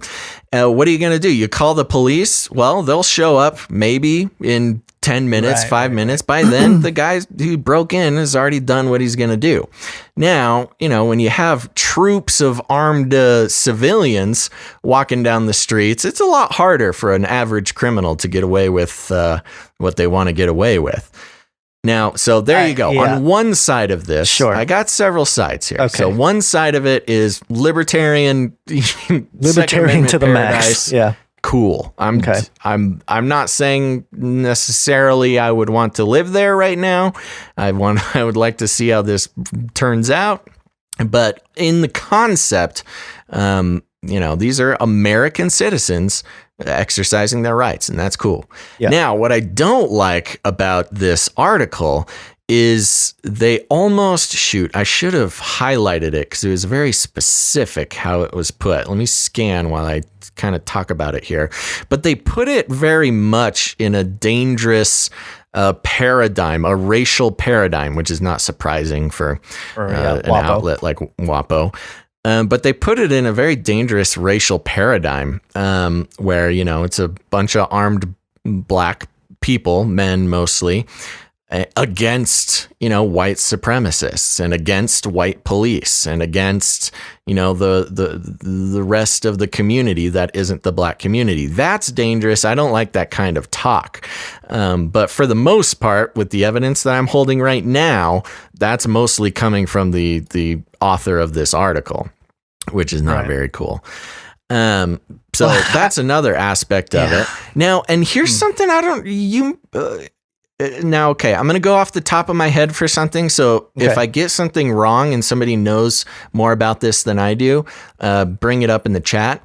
But one thing that isn't very widely known about the gun control argument is that the gun control in general did not really exist in America for a while until the mid 20th century, when it was actually used against black people in particular. I mean, gun control, from the reports that I've seen and the stories that I've heard, is actually kind of racist, because some racists down there in the South didn't like the fact that black men could arm themselves and walk down the street. Now, of course, some people are going to be, obviously concerned with the idea of anybody walking down the street with a gun. But it was in this same sort of militia type setup where black people had to defend their own communities from actual KKK members coming into their neighborhoods. And so they armed themselves and did these patrols and things. That there's much more specific story, and I apologize for those who know what I'm talking about and are upset with me not doing it correctly. But go research this on your own. Google I've heard about racist origins of gun control. So that's something to consider. And, we're all faced with the very complicated aspect of this whole thing, because I know for a fact a lot of our listeners are big Second Amendment people, and that's cool. I mean, that's America, baby. But if you're uncomfortable with, militias protecting their own community, but are, super pro Second Amendment, there's a little bit of subtlety that one has to navigate there. So I'm definitely want to stress more than anything the subtlety and complexity of this situation. However, this is the type of stuff that you want to keep in mind when you're dealing with this stuff. When you look at your own ideology, again, I'm specifically referring to Second Amendment stuff. I mean, these responsible, law-abiding citizens, whether they be black or white, in this case they're black, patrolling their own neighborhood, protecting their neighbors, using the legal uses, the legality of the Second Amendment. I think this is really cool. Now, like I said, it's subtle, it's complex, there could be problems. I don't like the racial separation in this story, but there you go. There's where I stand. I think it's I like seeing this at least as an experiment, and only time will tell. And I'm making no predictions on how this will happen or how this will turn out, but time will tell. And if it works out well, I would be interested to see this deployed. I would feel fine if this was responsibly being handled in my neighborhood. I don't know if I mean, I like to think that I would participate in, a responsible legal patrolling of my own neighborhood. Now, if I got to do a show that night or something, somebody will have to fill my spot. But, this is the most American thing that I have heard in a long time. Well, okay. So I agree with most of what you're saying there. I just think that if there's going to be a culture of educating each other to defend ourselves more so than I'm just defending my neighbor, because I think that can sort of be easily lots of room for mistakes, not just mistakes, but you get people that are wealthy that can kind of round up all the protection for themselves. And there's all kinds of problems economically if there's any kind of disparity. Yes, so there's a lot of, I won't even say there's more or less of a chance of corruption in this type of situation. I would say maybe less, actually. Probably less institutionalized corruption, but if neighbors are keeping an eye on each other, but there is definitely, when it's not official and set up in an official way, it does leave some room for some bad actors, and that's what I'm worried about more than anything is bad actors. Plus, you can have like crazy mass genocidal events take place where a group comes in and tries to wipe out a town, and now everyone's got to defend themselves. There's no there's no militia that is state operated in a sense that's their job. Their job is to like bring in the heavy weapons or whatever, and that's the other part of this is that there's at what level do you arm the citizens? Like, we got guns. Cool. I don't think you arm the citizens. I think the citizens arm themselves. I get that. But to what degree do you do that? I mean, we have guns, sure, but there's more crazy weapons than guns these days. You got directed energy weapons. You got all kinds of crazy stuff. How much do you give to the people? And you don't give any of it to the people. Well, what are you talking about? You talking about the government giving citizens direct energy weapons? Where are you going with this? Well, because if we're just talking about citizens defending each other, if another group comes in, because here's how I see it, okay? And I did this. I wrote a whole thing on this, and this is well known in history how Japan and the whole shogunate was taken over. The West came in. They basically equipped the young rebellious crowd with guns, whereas all the samurai were running around with swords. Mm-hmm. And so it was very easy to take over the emperor at the time, right? It was a more libertarian concept in those days with samurai. It was more like, I'm going to defend my neighbor, I'm going to defend my region or whatever it was. But it was very easy for an infiltrator to come in and be like, hey, take these weapons, take over, take over for us. And so that's what I'm saying, where it's not good for the centralization of a nation. The time period you're talking about is the feudalistic time of Japan, which I reckon if there's history buffs out there, comparing European feudalism to the Japanese model is flawed, but it's the closest thing we have in our language.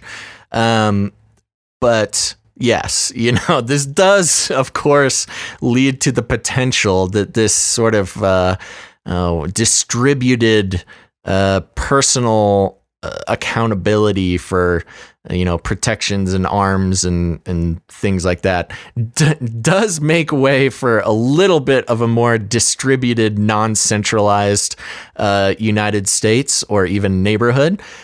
I would say some people have been saying that would be a better thing, Right. I'm not going to It's land not gonna- necessarily on one side or the other. It's never going to be But clear what's going That's to why work. we have 50 states and not one giant United States of America. That's all I'm going to say about it. Okay. But Well, I agree with you. I'm not saying that this is a good long-term solution. I just like watching it happen right now. I understand. Yeah, I get the now sort of, getting the people out there and they feel like they need to do something. I just don't think it's going to last really.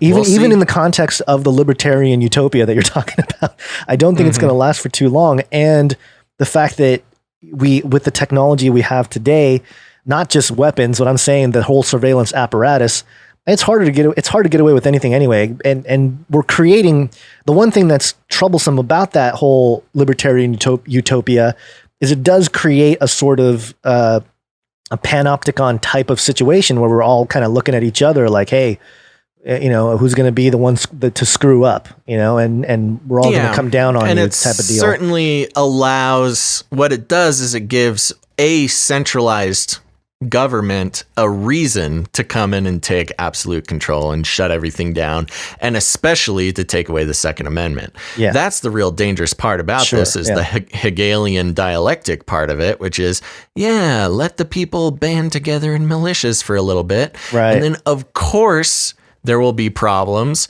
And then, of course, that will give us, the federal government, to come in with a nationalized police force and take over and take away the Second Amendment, because we can't have any pesky militias. Look how many people killed each other for the right to defend themselves and the right to bear arms. Yeah, there you go. I mean, look, I love splitting the chat. I love watching the chat split back and forth about this. Yeah. And so don't get me wrong. I'm not saying this is the utopia and it's going to last. In fact, more than anything, like I just said, I think it gives a reason for a centralized authority to come in and take away rights. Yeah. When inevitably mistakes happen. I do think some smarty pants chatter who apparently just logged in and hasn't been listening to the whole show is making a point that, Basil likes to just watch the disasters happen. What a sicko. No. Stop it. Listen to the show. I just totally forgot my point here that I was going to make. Yeah, see, that's how I get you, man. I think it had something to do with, So, okay. So you know what? In a sense, the good thing about a centralized sort of police force is that you do have something to blame. And if there's a reform type of situation, I think that's a better conversation to have, a reform or some kind of accountability. And we talked about this in previous shows, to give the police more or to provide some kind of transparency, to provide some kind of reform to make sure that they don't get away with murder, basically, because they're police officers, that kind of thing. If they do act out of line, that kind of thing, sure, I'm down for that. But because police, as I mentioned at the top, police brutality is a problem. It's just, I don't think it's not only a race-based problem. It's just a police in general problem of bad apples or whatever it is. And if we can figure out a way to curtail that, that's, I think, a better situation, because then you have individuals and basic civilians that want to become police officers and will dedicate their lives to that cause, instead of just, hey, we're podcasters, but also we got some guns and we're going to take you out if you try to mess with, it's like, right. It's, I don't know. It's all going to be good for certain pockets and good for certain periods of time. There's just not one big solution, because in terms of this type of thing, because we're all human and the Bible speaks into how we're all fallen and there's not one righteous and all that kind of stuff. So eventually even a really good thing is going to turn bad, and it's all going to be over in the end. Knowing what you and I know, I think we know how this is going to end, but it's fun to think about. Yeah. And we had a couple different stories. It's fun to think about fun things sometimes, Yeah. And Toronto police chief to resign, just another headline there. And then I think a New York police commissioner stepping down.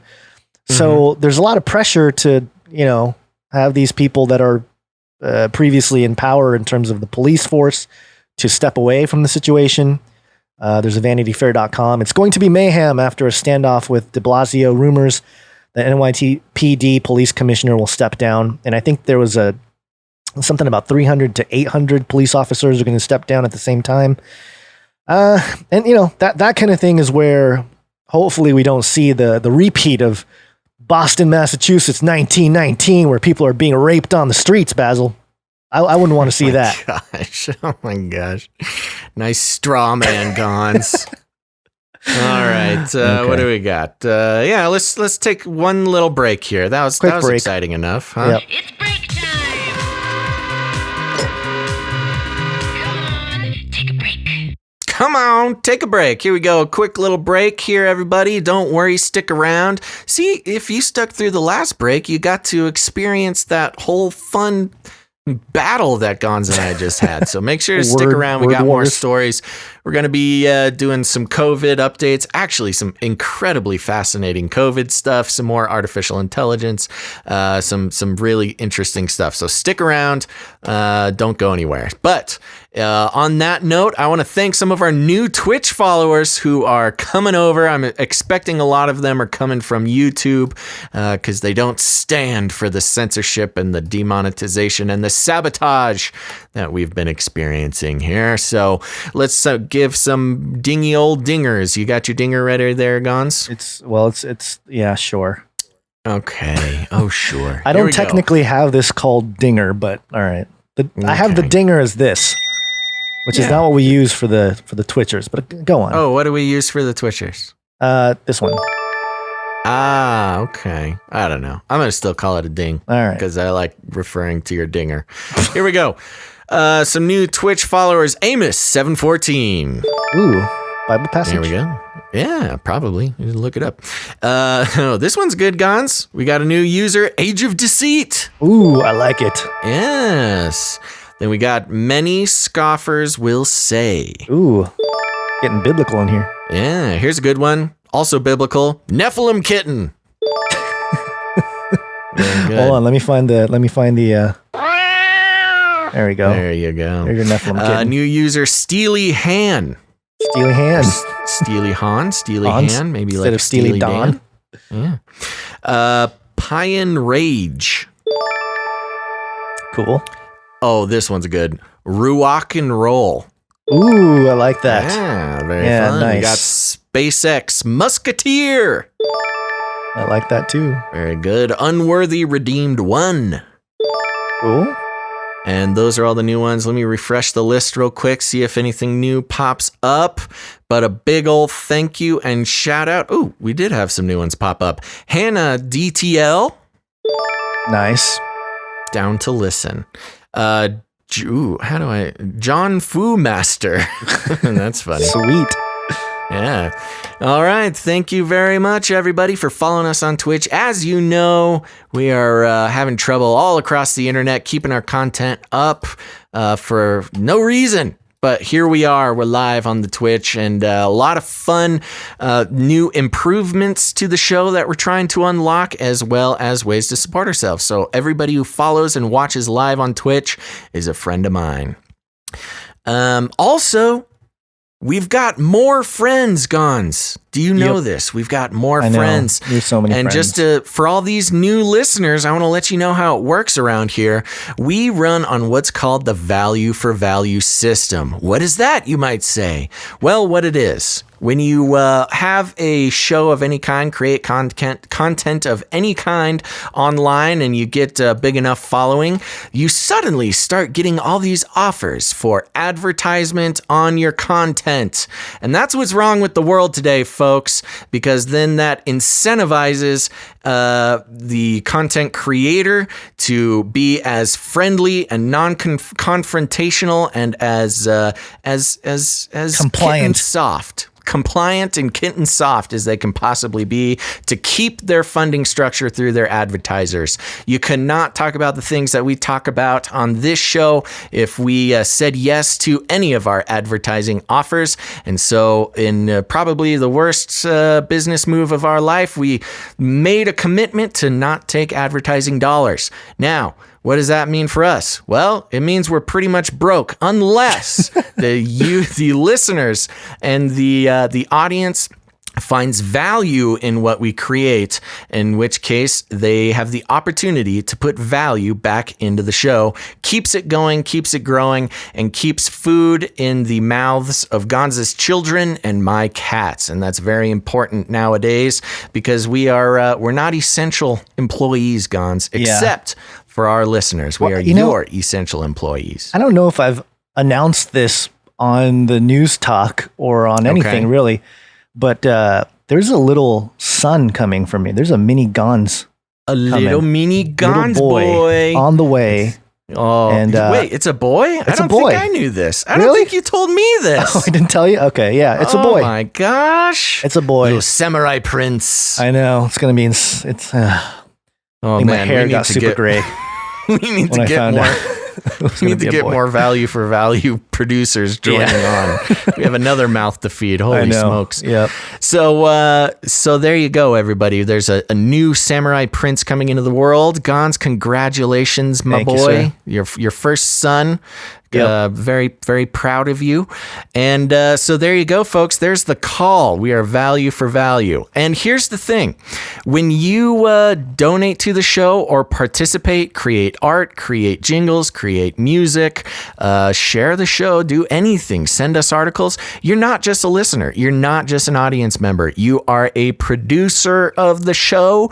And because of that, we want to give some thanks to some of our new producers, Gonz. Are you ready? Yes. Okay, I'm over here on patreon.com/CCNT for Canary Cry News Talk, patreon.com/CCNT, where you too can become a producer of the show. And some of our newest producers, here we go. First one, new producer, Candace. Welcome, Candace. Thank you very much, Candace. And another very generous producer, Gretchen. Welcome, Gretchen. Gretchen's been around for a while, actually. So thank you very much for jumping on board, Gretchen. We got another producer, Sarah. That's right.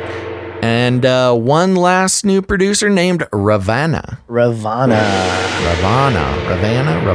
Thank you so much. Yes, thank you for that. And Rook X in the chat on YouTube is saying, "Where is the super chat?" Well, Rook, they demonetized the entire Face Like the Sun YouTube channel, so no super chats for the foreseeable future. That's why. Yes, no super chats. We don't see that there. So if you want to become a producer of the show, head to patreon.com/CCNT. That's patreon.com/CCNT. But not just that. We know a lot of people are not fans of Patreon. And if you're not a fan of Patreon, that's okay, because we have something called canarycryradio.com/support. canarycryradio.com/support. That's right. canarycryradio.com/support. We've got PayPal options over there. We've got recurring monthly support, which is very important for us. But you can also give one-time donations and become a producer that way. If commitment is not your thing, we get it. You can just come in one time, and that is very much appreciated as well. Who are our new producers over on Patreon, Gonz? PayPal. PayPal. We got Nathan coming in with hold on. Where's my jingles here? Oh, here we go. Let's see. No, Nathan's recurring, but I'll give you a little big gong anyway. Charity. Thank you, Charity, for your support. Thank you, Charity. And we have Al coming in, recurring. Thank you, Al. Tristan, which I think I saw Tristan in a couple different places, but thank you, Tristan. Thank you, Tristan. Woo! And we have Arnold coming in big. Arnold came in big. Arnold. And we also have John. I'll just say John. Thank you very much, John. Thank you for your support. And that's it for, hold on. There's a couple recurring that I think we've given shout outs to before. And then we also, just before I forget here, we also have the patreon.com/canarycryradio supporters. And for those new producers, we got Lawrence. Thank you, Lawrence. And we also have Jamie coming in. And I don't remember if we went over We these. did. We last thanked time. Kathleen last show, but thank Okay. you again, Kathleen. Kathleen and Jack. I think We also mentioned thank Jack. Jack. We're up to date. Okay, we're up to date. What up, Jack? Okay. Well, thank you to all of our producers, new and recurring. You guys are the best. And thank you. You know, I really love this value for value system because what it does is it gives people ownership. And that's the thing. You know, this, we started out as just a couple of guys doing a podcast. And what started out as us in our garages has turned into a whole tribe of people across the world looking for better answers and looking for permission to ask questions and search within the light of biblical truths and truths about what's going on in the world. So we appreciate everybody jumping on board, even if you're not supporting. Thank you for listening, and especially to our new producers. Thank you so much. And I'll keep an eye on the Patreon, and Gons will keep an eye on the PayPal. And if we get any new producers signing up to support the show during the show, we'll be checking back and giving some more shout outs a little bit later in the show. You guys are the best, and please keep them coming. If you feel led to support the show, please do. It's the only way that we're going to keep going. It's the only way that we've made it this far. We can only do it with the support of the producers. So thank you so much. Gons, anything else for this break? I think that is it. Okay. You know what we need to do? We need to get a jingle to get us out of the break. We've got the into the break. So that's another way you can become a producer of the show. A lot of our jingles, I mean, I don't know if the majority yet, but enough to say hyperbolically, the majority of our jingles are listener produced. Producer produced. So out there, if you're a creative person who knows their way around some sound editing software, or you're a musician, go ahead and we need a jingle for coming out of the break and back into the show. You can make that and send that to canarycryradio@gmail.com. Please do it. We need you. canarycryradio@gmail.com. Okay. Are you ready to jump back into it, Gons? COVID.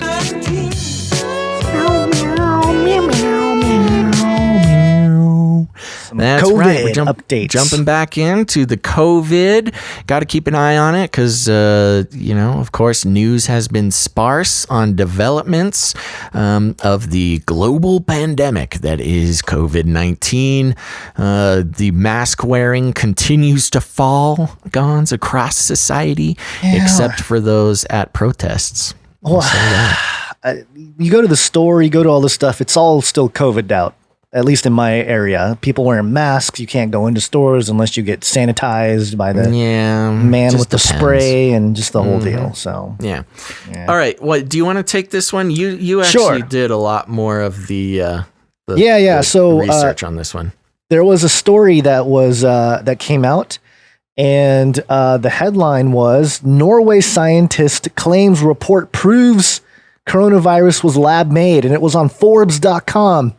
Crazy. We're like, oh, wow, they actually did it. They actually said mainstream Forbes actually allowing a piece of literature to go out. Not even just suggesting, but it said proves that it was made in a lab. Yeah. And but unfortunately, the page is no longer active, and we regret any inconveniences. But there is a trick up our sleeves. It's called the archives, the web archives. The internet remembers all. If you go to web.archive.org and people took snapshots of the article, then you can pull it right back up. And so we did. And this was Forbes.com. Norway scientist claims report proves coronavirus was lab made. And the article states, Norwegian scientist Birger Sorensen has claimed the novel coronavirus SARS-CoV-2 is not natural in origin. The claims by the co-author of the British-Norwegian study published in the Quarterly Review of Biophysics are supported by the former head of Britain's MI6, Sir Richard Dearlove. The study from Sorensen and British professor Angus Dalgleish show that the coronavirus's spike protein contains sequences that appear to be artificially inserted. They also highlight the lack of mutations since its discovery, which suggests it was already fully adapted to humans. The study goes on to explain the rationale for the development of BioVac 19, a candidate vaccine for COVID-19 that is now in advanced preclinical development. Sorensen told NRK that the virus has properties that differ greatly from SARS and which have never been detected in nature. He explained that China and the United States have collaborated for many years on coronavirus research, something that we covered as well and many others have. Sorensen claimed that both countries participate in gain-of-function studies in which the pathogenicity or transmissibility of potential pandemic pathogens can be enhanced in order to understand them better. For months, rumors have persisted that the virus was created in the advanced virology lab in Wuhan. Lab bosses told Chinese state television that the claims were total fabrication and that the lab had never done any research into viruses similar to SARS-CoV-2. According to Sorensen, it was Chinese scientists that first released the sequences that the British-Norwegian study later claimed to have been unnatural in origin. He claims that China has since put a lid on other such studies. Former MI6 head backs the research. Sir Dearlove, who was head of MI6 from 1999 to 2004, told the Daily Telegraph that the research shows that the pandemic that paralyzes the world may have started in a lab. He suggested that the biosecurity failure might have led to the virus escaping during an experiment with bat coronaviruses. Dearlove added that he thought it unlikely to have been released deliberately, but that China had clearly tried to cover up the release. Quote, I think this started as an accident. I think there was a typo there with two I's. This raises the question of whether China will assume responsibility and whether China should pay compensation. I think this will make all countries think through their relationship with China and how they relate to China's leadership, said Dearlove. He also added that the report had been rejected by multiple scientific publications to avoid angering China. Welcome to Chinese News! Don't anger China. I know, don't anger China. And by the way, just for, since we're talking kids too, I was telling, I had my daughter, she's 3 now. I had her walking around saying, COVID-19, talking about why she had to wear a mask and all this kind of stuff. And the wife wasn't too happy about that. I don't know why she wasn't too excited about it, but she came up with this idea to call it the super sniffles. And so if you have little kids, my wife. Baby did? No, my wife did. Yeah. So if anybody wants to use a euphemism of COVID-19, the super sniffles is the good one to throw out there. I like it. Super sniffles. That's good. Yeah. But yeah, this article that I just read, scrubbed from the Forbes. Yeah, very interesting. And interesting that they let it go to print because it obviously goes against, all orders that they've been given. So the fact that it even made it up in the first place was incredible, which is why we added it to the show. And then it was just minutes later, it had been taken down and replaced by this article that is coming to the exact opposite conclusion. I don't think I have that article. It's behind this. Is it the controversial coronavirus lab claim or lab origin claims dismissed by experts? Is that the one? Was that I don't know. What are you talking about? I think I can't get to it for some reason, but there's another article that is in its place that is headline controversial coronavirus lab origin claims dismissed by experts. So yeah, maybe they just forwarded it to an older article. So yeah, they sorry, you put out that article, you read the article that was originally put out, and then they put out an article on the same link. They replaced the article with an article saying the exact opposite. And we don't really need to go through it. All you need to know is they take it all back. Interesting, very interesting. In the replacement article, they state former MI6 head backs the research. So the MI6 came out. They were told by MI6 that none of it was true and to take it away, but was talking about how former MI6 head backs the research. Well,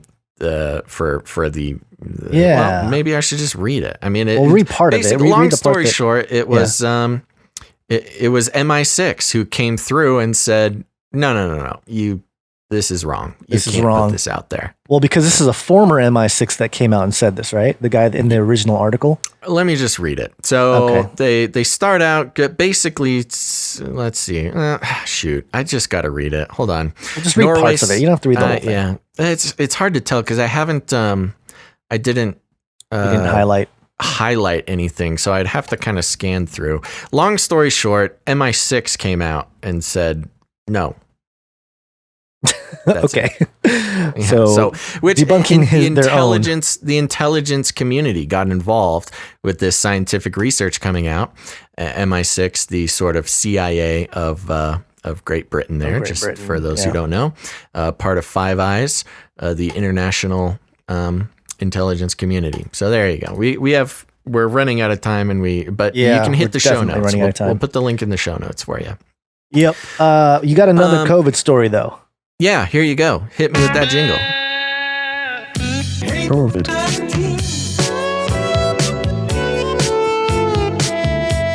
Meow. CNBC.com headline, asymptomatic carriers of COVID are going to kill us all. The headline reads, asymptomatic spread of coronavirus is, quote, very rare. WHO says, the HWO, World Health Organization. So we all know that during the coronavirus, the peak of the coronavirus lockdowns and hysteria, the biggest fear of Anthony Fauci and the World Health Organization and everybody coming out with the official story of coronavirus. The biggest threat was asymptomatic carriers. You can have coronavirus, but you don't know it and you spread it to your mom and you kill your grandma. That was the whole thing that they said. But this article reads, coronavirus patients without symptoms aren't driving the spread of the virus. World Health Organization officials said Monday, casting doubt on concerns by some researchers that the disease could be difficult to contain due to asymptomatic infections. Some people, particularly young and otherwise healthy individuals who are infected by the coronavirus, never develop symptoms or only develop mild symptoms. Others might not develop symptoms until days after they were actually infected. Preliminary evidence from the earliest outbreaks indicated that the virus could spread from person-to-person contact, even if the carrier didn't have symptoms. But WHO officials now say that while asymptomatic spread can occur, it is not the main way it's being transmitted. Quote, from the data we have, it still seems to be rare that asymptomatic person actually transmits onward to a secondary individual. Dr. Maria Van Kerkhove, head of HWO's Emerging Diseases and Zoonosis Unit, said at a news briefing from the United Nations Agency, Geneva headquarters, quote, it's very rare. Government responses should focus on detecting and isolating infected people with symptoms, which is what should have happened in the first place. You quarantine sick people, not healthy people, but okay. Government responses should focus on detecting and isolating infected people with symptoms and tracking anyone who might have come into contact with them. Van Kerkhove said. She acknowledged that some studies have indicated asymptomatic or pre-symptomatic spread in nursing homes and in household settings. More research and data are needed to, quote, truly answer the question of whether the coronavirus can spread widely through asymptomatic carriers, Van Kerkhove said. Van Kerkhove added. Notice that they need more data to truly answer, indicating that all answers beforehand were not truly. Quote, we have a number of reports from countries who are doing very detailed contact tracing, she said. Quote, they're following asymptomatic cases, they're following contacts, and they're not finding secondary transmissions onward. It's very rare. In other words, we're tracking and tracing healthy people for no reason. Okay. If asymptomatic spread moves to not be a main driver of the coronavirus transmission, the policy implications could be tremendous. A report from the U.S. Centers for Disease Control and Prevention published on April 1st cited the, quote, potential for pre-symptomatic transmission as a reason for the importance of social distancing. So far, from CNBC, mainstream, science-loving people, the reason for the importance of social distancing has now been eliminated or considered very rare. Quote, these findings also suggest that to control the pandemic, it might not be enough for only persons with symptoms to limit their contact with others because persons without symptoms might transmit infections, the CDC study said. That was before. To be sure, asymptomatic and pre-symptomatic spread of the virus appears to still be happening, Van Kerkhove said, but remains rare. The fourth time now in this article, they're calling it rare. That finding has important implications for how to screen for the virus and limit its spread. Quote, what we really want to be focused on is following the symptomatic cases. No kidding, Van Kerkhove said. If we actually followed all of the symptomatic cases, isolated those cases, followed the contacts, and quarantined those contacts, we would drastically reduce the outbreak. Wow. Where's our duh thing? I don't know. I think we lost that jingle. I don't think I have it on hand. Yeah. Anyways, that doesn't come as a surprise to anybody, but it's just nice to hear it. You know, it's nice to see it in the mainstream. Finally saying, "Oh, this nonsense over it." Okay, look, you can spread it as an asymptomatic or pre-symptomatic, but in no way should we have given that much attention to it since the beginning. But you know, I tried to tell you. You only know what you know when you know it, and sometimes you stop knowing it. Well, it was politicized. You knew that when stuff started to get politicized, that it was probably a scam, the whole thing. Oh, everybody knew it. Everybody knew it. Even the normies knew it. Everybody knew. But we are not, this is not revolutionary. No, it's not. But it feels good. It feels good to read it out loud. Yeah. Very good. We have that speaks for itself. Yep. I don't think there's much to comment on that. We got a few more stories. I'm looking for my AI jingle, but I cannot find it. And it was made by Steven. I don't know why I can't find it. I need a bigger board here. Yeah, let's get you a bigger board. I'm going to have to. We can get you a bigger board and have cut down on these jingle searching breaks. We just got to have some producers step up. Thank you, guys. I know. Patreon. Well, we did have a couple people come in. We did have somebody come in on PayPal, a producer. I'll just give him the shout out now. Okay. Ted. Thank you, Ted. You're a new recurring payment guy. And also Timothy coming in real big. Timothy, thank you so much. Thank you, Timothy. For your support. Thank you very much. And let's see. Is this it? Artificial intelligence. Ooh, that's super loud. One. But that's the one. That's the one I was looking for. All right, this one's real quick. Let me just do this one real quick because I want to let you do the next one. Okay. This was sent in by producer Lynn. Thank you very much. Statnews.com. Meet Stacy, your interactive guide to the rapid advances of AI in healthcare. Artificial intelligence has become its own sub-industry in healthcare, driving the development of products designed to detect diseases. Earlier, improved... Oh my gosh, hold on. There's music coming from this website. Stop it. Stop. Distracting me. Artificial intelligence has become its own sub-industry in healthcare, driving the development of products designed to detect diseases earlier, improve diagnostic accuracy, and discover more effective treatments. One recent report projected spending on healthcare AI in the United States will rise to $6.6 billion in 2021, an 11-fold increase from 2014. The COVID-19 pandemic underscores the importance of the technology in medicine. In the last few months, hospitals have used AI to create coronavirus chatbots. Oh, so important.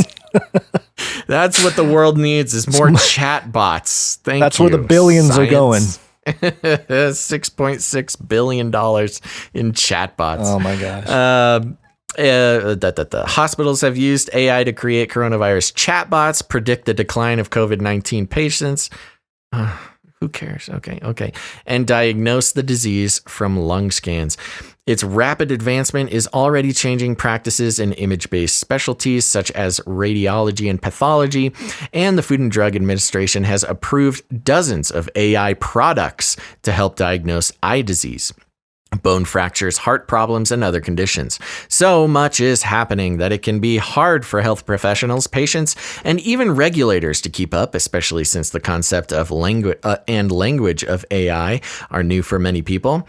The use of AI in healthcare also poses new risks. Biased algorithms could perpetuate discrimination along racial and economic lines and lead to the adoption of inadequately vetted products that drive up costs without benefiting patients.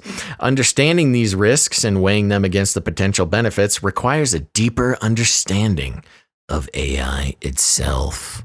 It's for these reasons that we created Stacy, the STAT terminal for artificial computer intelligence. She will walk you through the key concepts and history of AI, explain the terminology, and break down its various uses in healthcare. This interactive is best experienced on screens larger than a smartphone's. Oh, good. So you created something that excludes 98% of people on the internet. Remember, AI is only as good as the data fed into it. So, if Stacy gets something wrong, blame the humans behind it, not the AI. Okay. Blame the humans. The robots are perfect. Blame the humans. So basically, Stacy is this program, very, I don't know if do you have it on screen there, Guns? I do. Have the stream up. Yeah. It's this talking scary face lady. Oh, I don't know if I have the, here we press go. launch. Oh no, I just closed the article. Launch? Well, launch it and kind of screw around with it. What's happening? Welcome. I am Stacy, the STAT Terminal, or Artificial Computer Intelligence, version 0.01b. I keep records on artificial intelligence and its potential uses in healthcare. AI is exploding in the health industry. A new generation of products is in development to help diagnose disease, discover drugs, treat patients, and determine who gets access to care. AI technology is spreading fast, making it hard for health professionals, patients, and even regulators to keep up. That's why STAT created me, to be your guide to artificial intelligence in medicine. I will walk you through the different types of AI, how they work, and the promises and pitfalls of their use in healthcare. Where do you want to start? Okay, so I don't know. I keep you warm and safe in my people's zoo. That's perfect.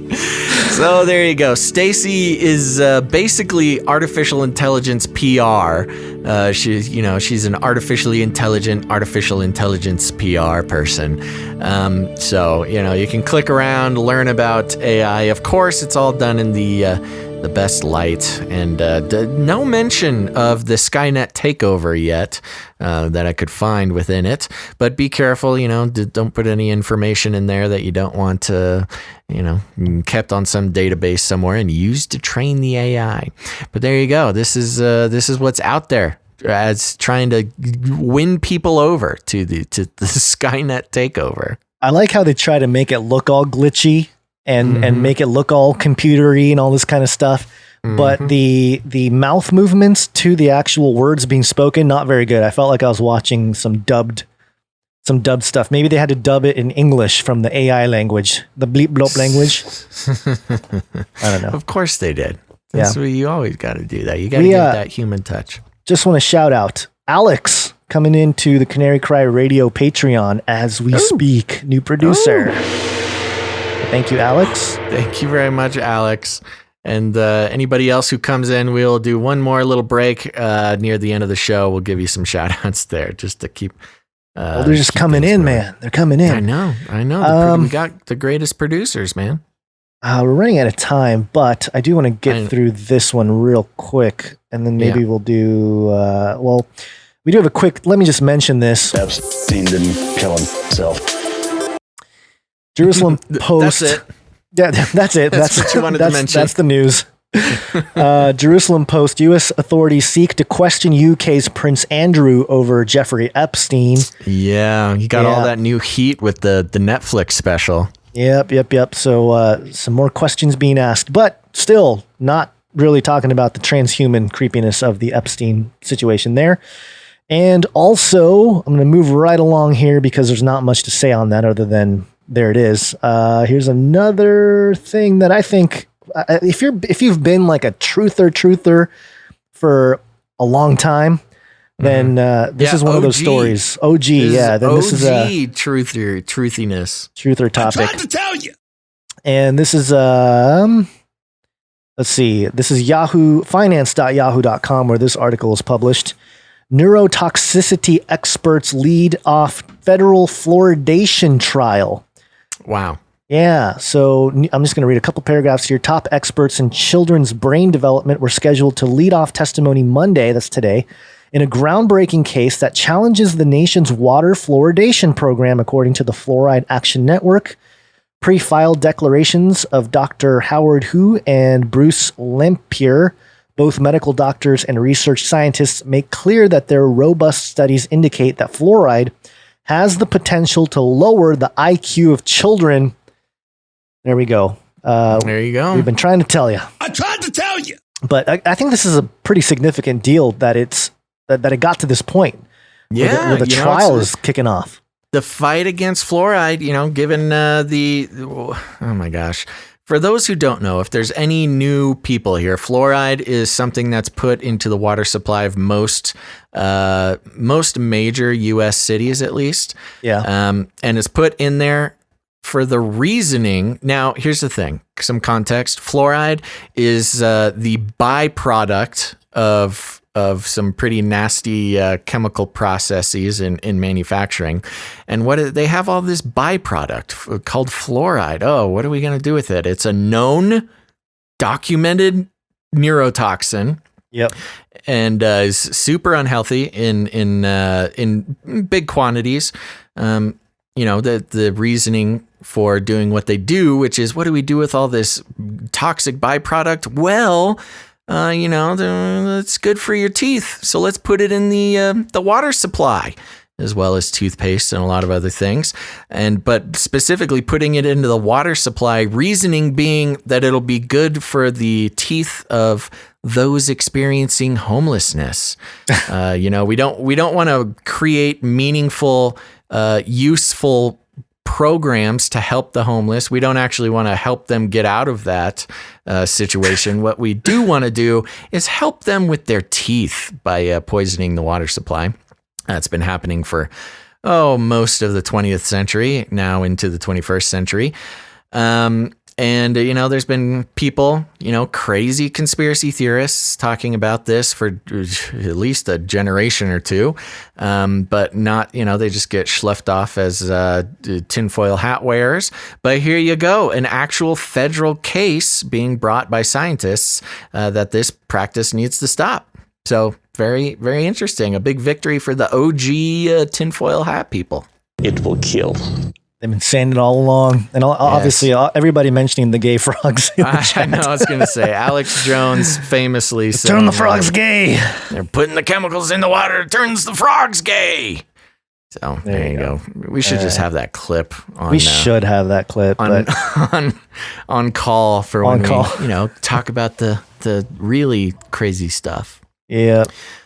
The alien story, I don't really feel like we need to talk about it. It's just another theory about aliens and why it's an explanation for the Fermi's paradox. And basically what they're saying is that, once aliens don't want to visit civilization, us because we're murderous, or that once you become a certain level of civilization, then you basically leave or you get taken over by AI. There's no reason to, I don't know. It was just a very nihilistic view of how things are. It was a very dark view of the alien humans conversation. Bad, aliens good.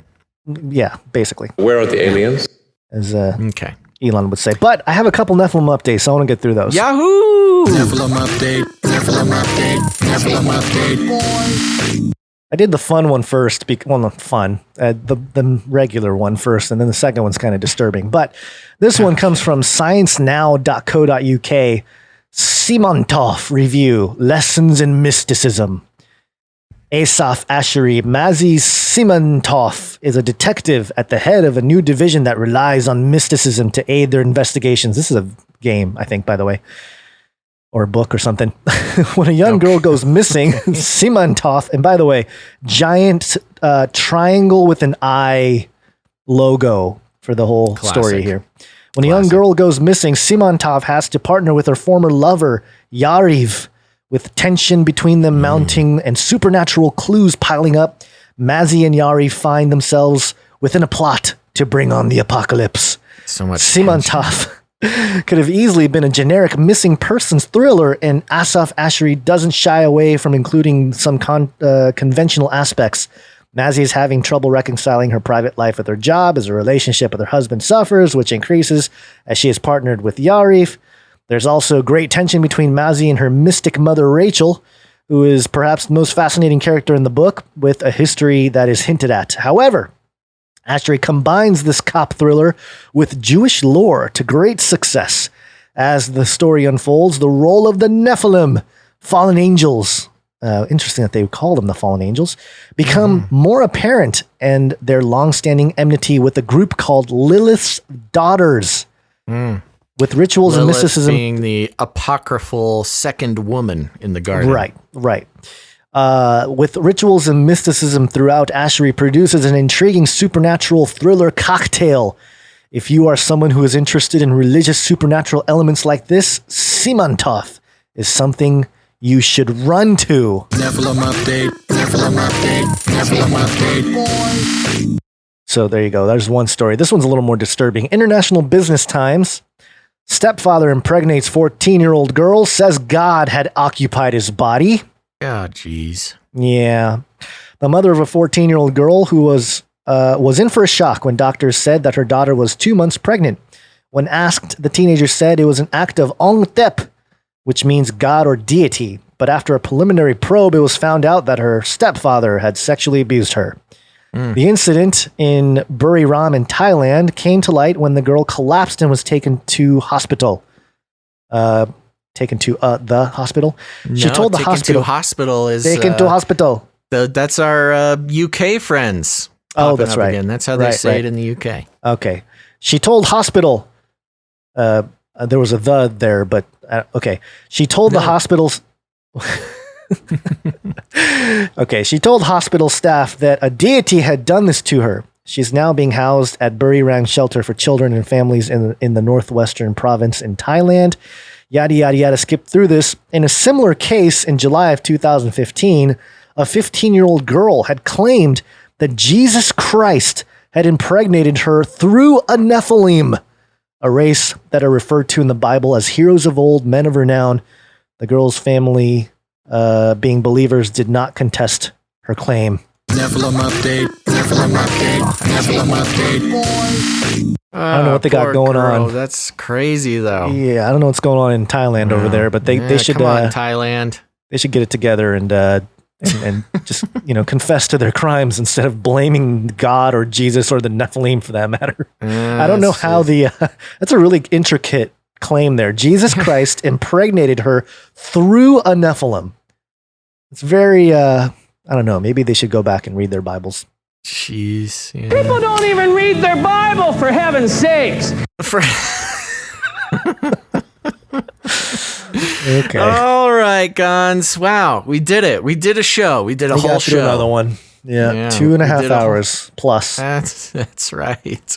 Wow, a whole big show. Good job. And thank you, everybody, for tuning in, especially those who tuned in on Twitch. I didn't want to jinx it earlier in the show, but we sat at second place on the Twitch talk shows and podcast category for most of the show. We couldn't quite break that first place, but we sat there right at the top, second place, so that's very cool. We're number 2. We're number 2. Second is the best. First is the worst, unless we're there. Second is the best. First is the worst. That's us, everybody.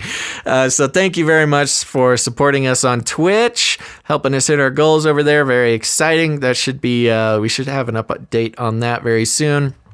And just poking around, seeing if there's any more Patreon, any more PayPal come through, Guns. Not that I just can for some see. last minute shout outs. I think we're all caught up. I think we're all caught up on Patreon. And remember, everybody out there, you can become a producer of Canary Cry News Talk by supporting the show. That's how it works. You know, you're not just a donator or a listener or an audience member with a couple extra bucks. You know, if you help pay for the show, you are a producer of the show. So remember us for next show at patreon.com/CCNT for Canary Cry News Talk. We also have patreon.com/Canary Cry Radio. Either of those will work and get you a good producer shout out here on the show. And remember, if you don't like Patreon, that's okay. You can head to canarycryradio.com/support. canarycryradio.com/support. And a quick shout out to Smiley Pants 707. Go meet him, ask him some questions over on canarycry.community. Be nice. Okay. And that broke my flow, Smiley Pants. What'd I say? Okay, we did canarycryradio.com/support. And there's also other fun things you can give to the show using some cryptocurrency. If you do send cryptocurrency, you got to send us an email to let us know so we can give you a shout out on the show, because that is anonymous. We don't know who sends us that stuff. Pseudo-anonymous. So make sure to do that. And remember, we do 3 shows a week. Gons, this week is going to be a little bit mixed up. We've got some scheduling conflicts. Just so you know, if you're new, we do shows Monday, Wednesday, and Friday of every week, starting sometime between noon and 5 p.m. Pacific Standard Time. This week is going to be a little shaky. I don't know if we have any solid days for that, do we, Guns? Probably Thursday. We might be able to pull off a Wednesday episode. It might be a little earlier, but then Friday for sure, it's probably not going to happen. So maybe we'll do the third show on Thursday, if we can do that. Okay, so we'll have a show on Wednesday and another one on Thursday, Lord willing, and the creek don't rise. But if you want to keep an eye out for when the next show will be, just follow us on Facebook. Just search Canary Cry Radio. Twitter, we post little reminders there too. Just follow us on social media. We'll be putting out messages about a half hour before we start the show. So that's a good way to keep in touch. And make sure you have your notifications turned on Twitch and YouTube or wherever you're watching. That's a great way to make sure you don't miss the show as well. But remember us on Wednesday. Remember to tune in then. But here's the thing, folks. You know, financially supporting the show is not the only way to become a producer of the show. A lot of, if not most of, our jingles are produced by people just like you. So if you are a creative person and you know your way around some editing software, you can send us some jingles. Really, you can send us a jingle for anything, any topic that we talk about on the show. I do know we do want a jingle for coming out of breaks and back into the show. So we'll be taking applications for that. Send them in. If you got something for us, send it to canarycryradio@gmail.com.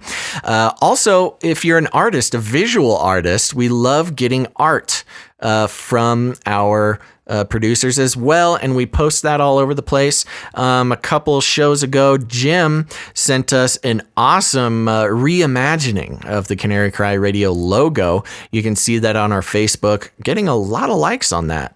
People love that logo. It's great. I don't know if you have it there, you can pull up Guns. It's going to take me a moment to pull it up, but yeah. I don't know if we showed it on an actual episode, so I want to give a chance to show the world the great work by Jim, his reimagining of the Canary Cry Radio logo. People are loving it. I love it. It's great. But if you are an artist and you've got something, make sure to send it in. I know we've got some art sitting in our inbox right now. So if you sent us something, we'll show it on other episodes. I know we have some in there right now. We just don't have it in front of us. That response has been pretty incredible with all the people sending multiple pieces of art. Yeah, it's kind of overwhelming, to be honest. A lot of people doodle during the show or make art during the show. You can send that in. We're gonna use it for stuff. We're still getting our act together for the newsletter and stuff and putting out stuff, but we will post it on the Facebook. Probably not every single piece that comes in, but we'll be posting things occasionally on the Facebook. So make sure to check that out. Now, so that's another great way to support the show. You can also leave ratings and reviews. Remember, a lot of people don't remember. We've been doing this in a podcast version for 8 or 9 years now.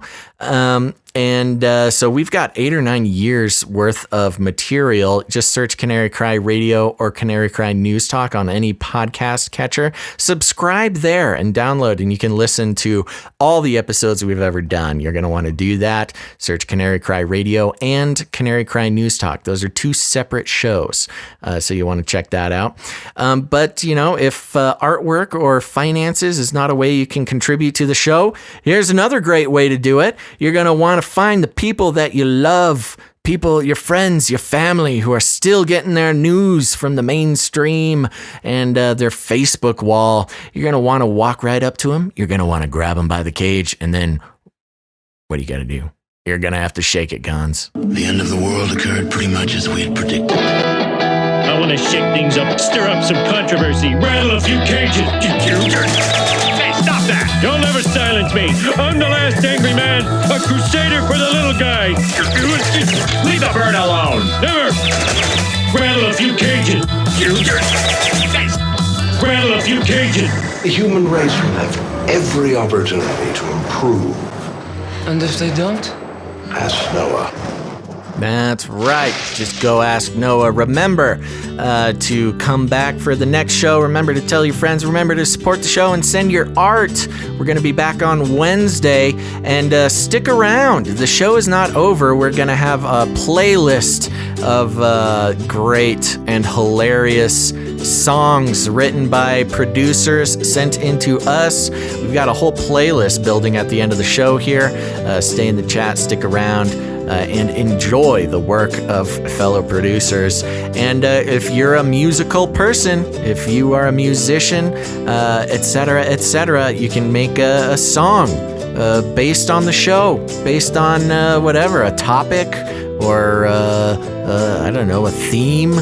Or just us in general. Maybe Googly Eyes. Let's get a Googly Eyes song. Oh, yeah. It's going to be great. So stick around. We got 3 of them today. And I think that's it. Any last words, Gonzo? I think that's it. Time to go. I got to get out of here, man. Okay, it's time. It's time. We got a heart out, folks. Thanks for listening to this episode of Canary Cry News Talk. Make sure to tune in next time. But until then, think outside the cage.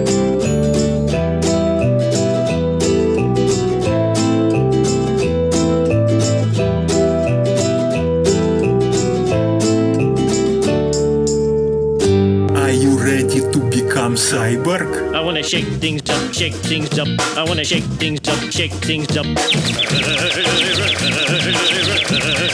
Leave the bird alone. I want to stir up some controversy. I want to rattle a few cages. I'm the last angry man. You'll never silence me. I'm the last angry man. I get I'm the last angry man. You'll never silence me. I'm the last angry man. A crusader for the little guy. Well, we'll see about that. Whatever, Illuminati. You are entering a dimension of sound. You carefully come in through the threshold with wonder, yet skepticism. You see the faint shape of an outline of a robot arm petting a cat. You faintly hear the haunting sounds of a man playing a tambourine. The sound augments into 2 men playing with a soundboard. You're listening to Canary Cry News Talk. Stay a while and listen. And now, where Nephilim news meets biblical views, you'll find broken memes and shattered dreams. Give it up for Basil and Gons.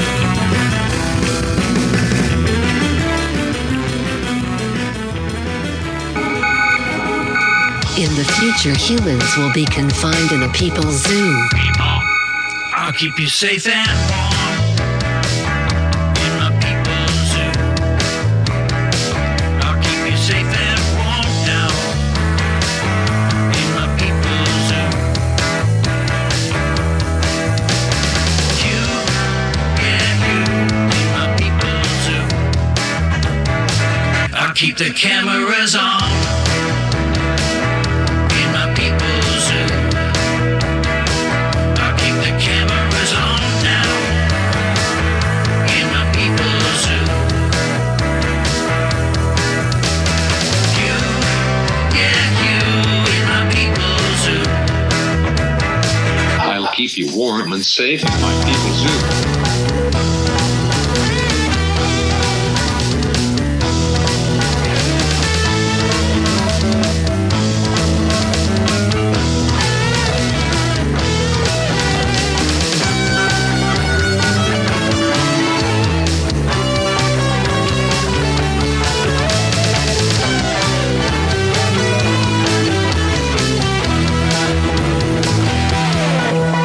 I'll make you fat and sassy in my people's zoo.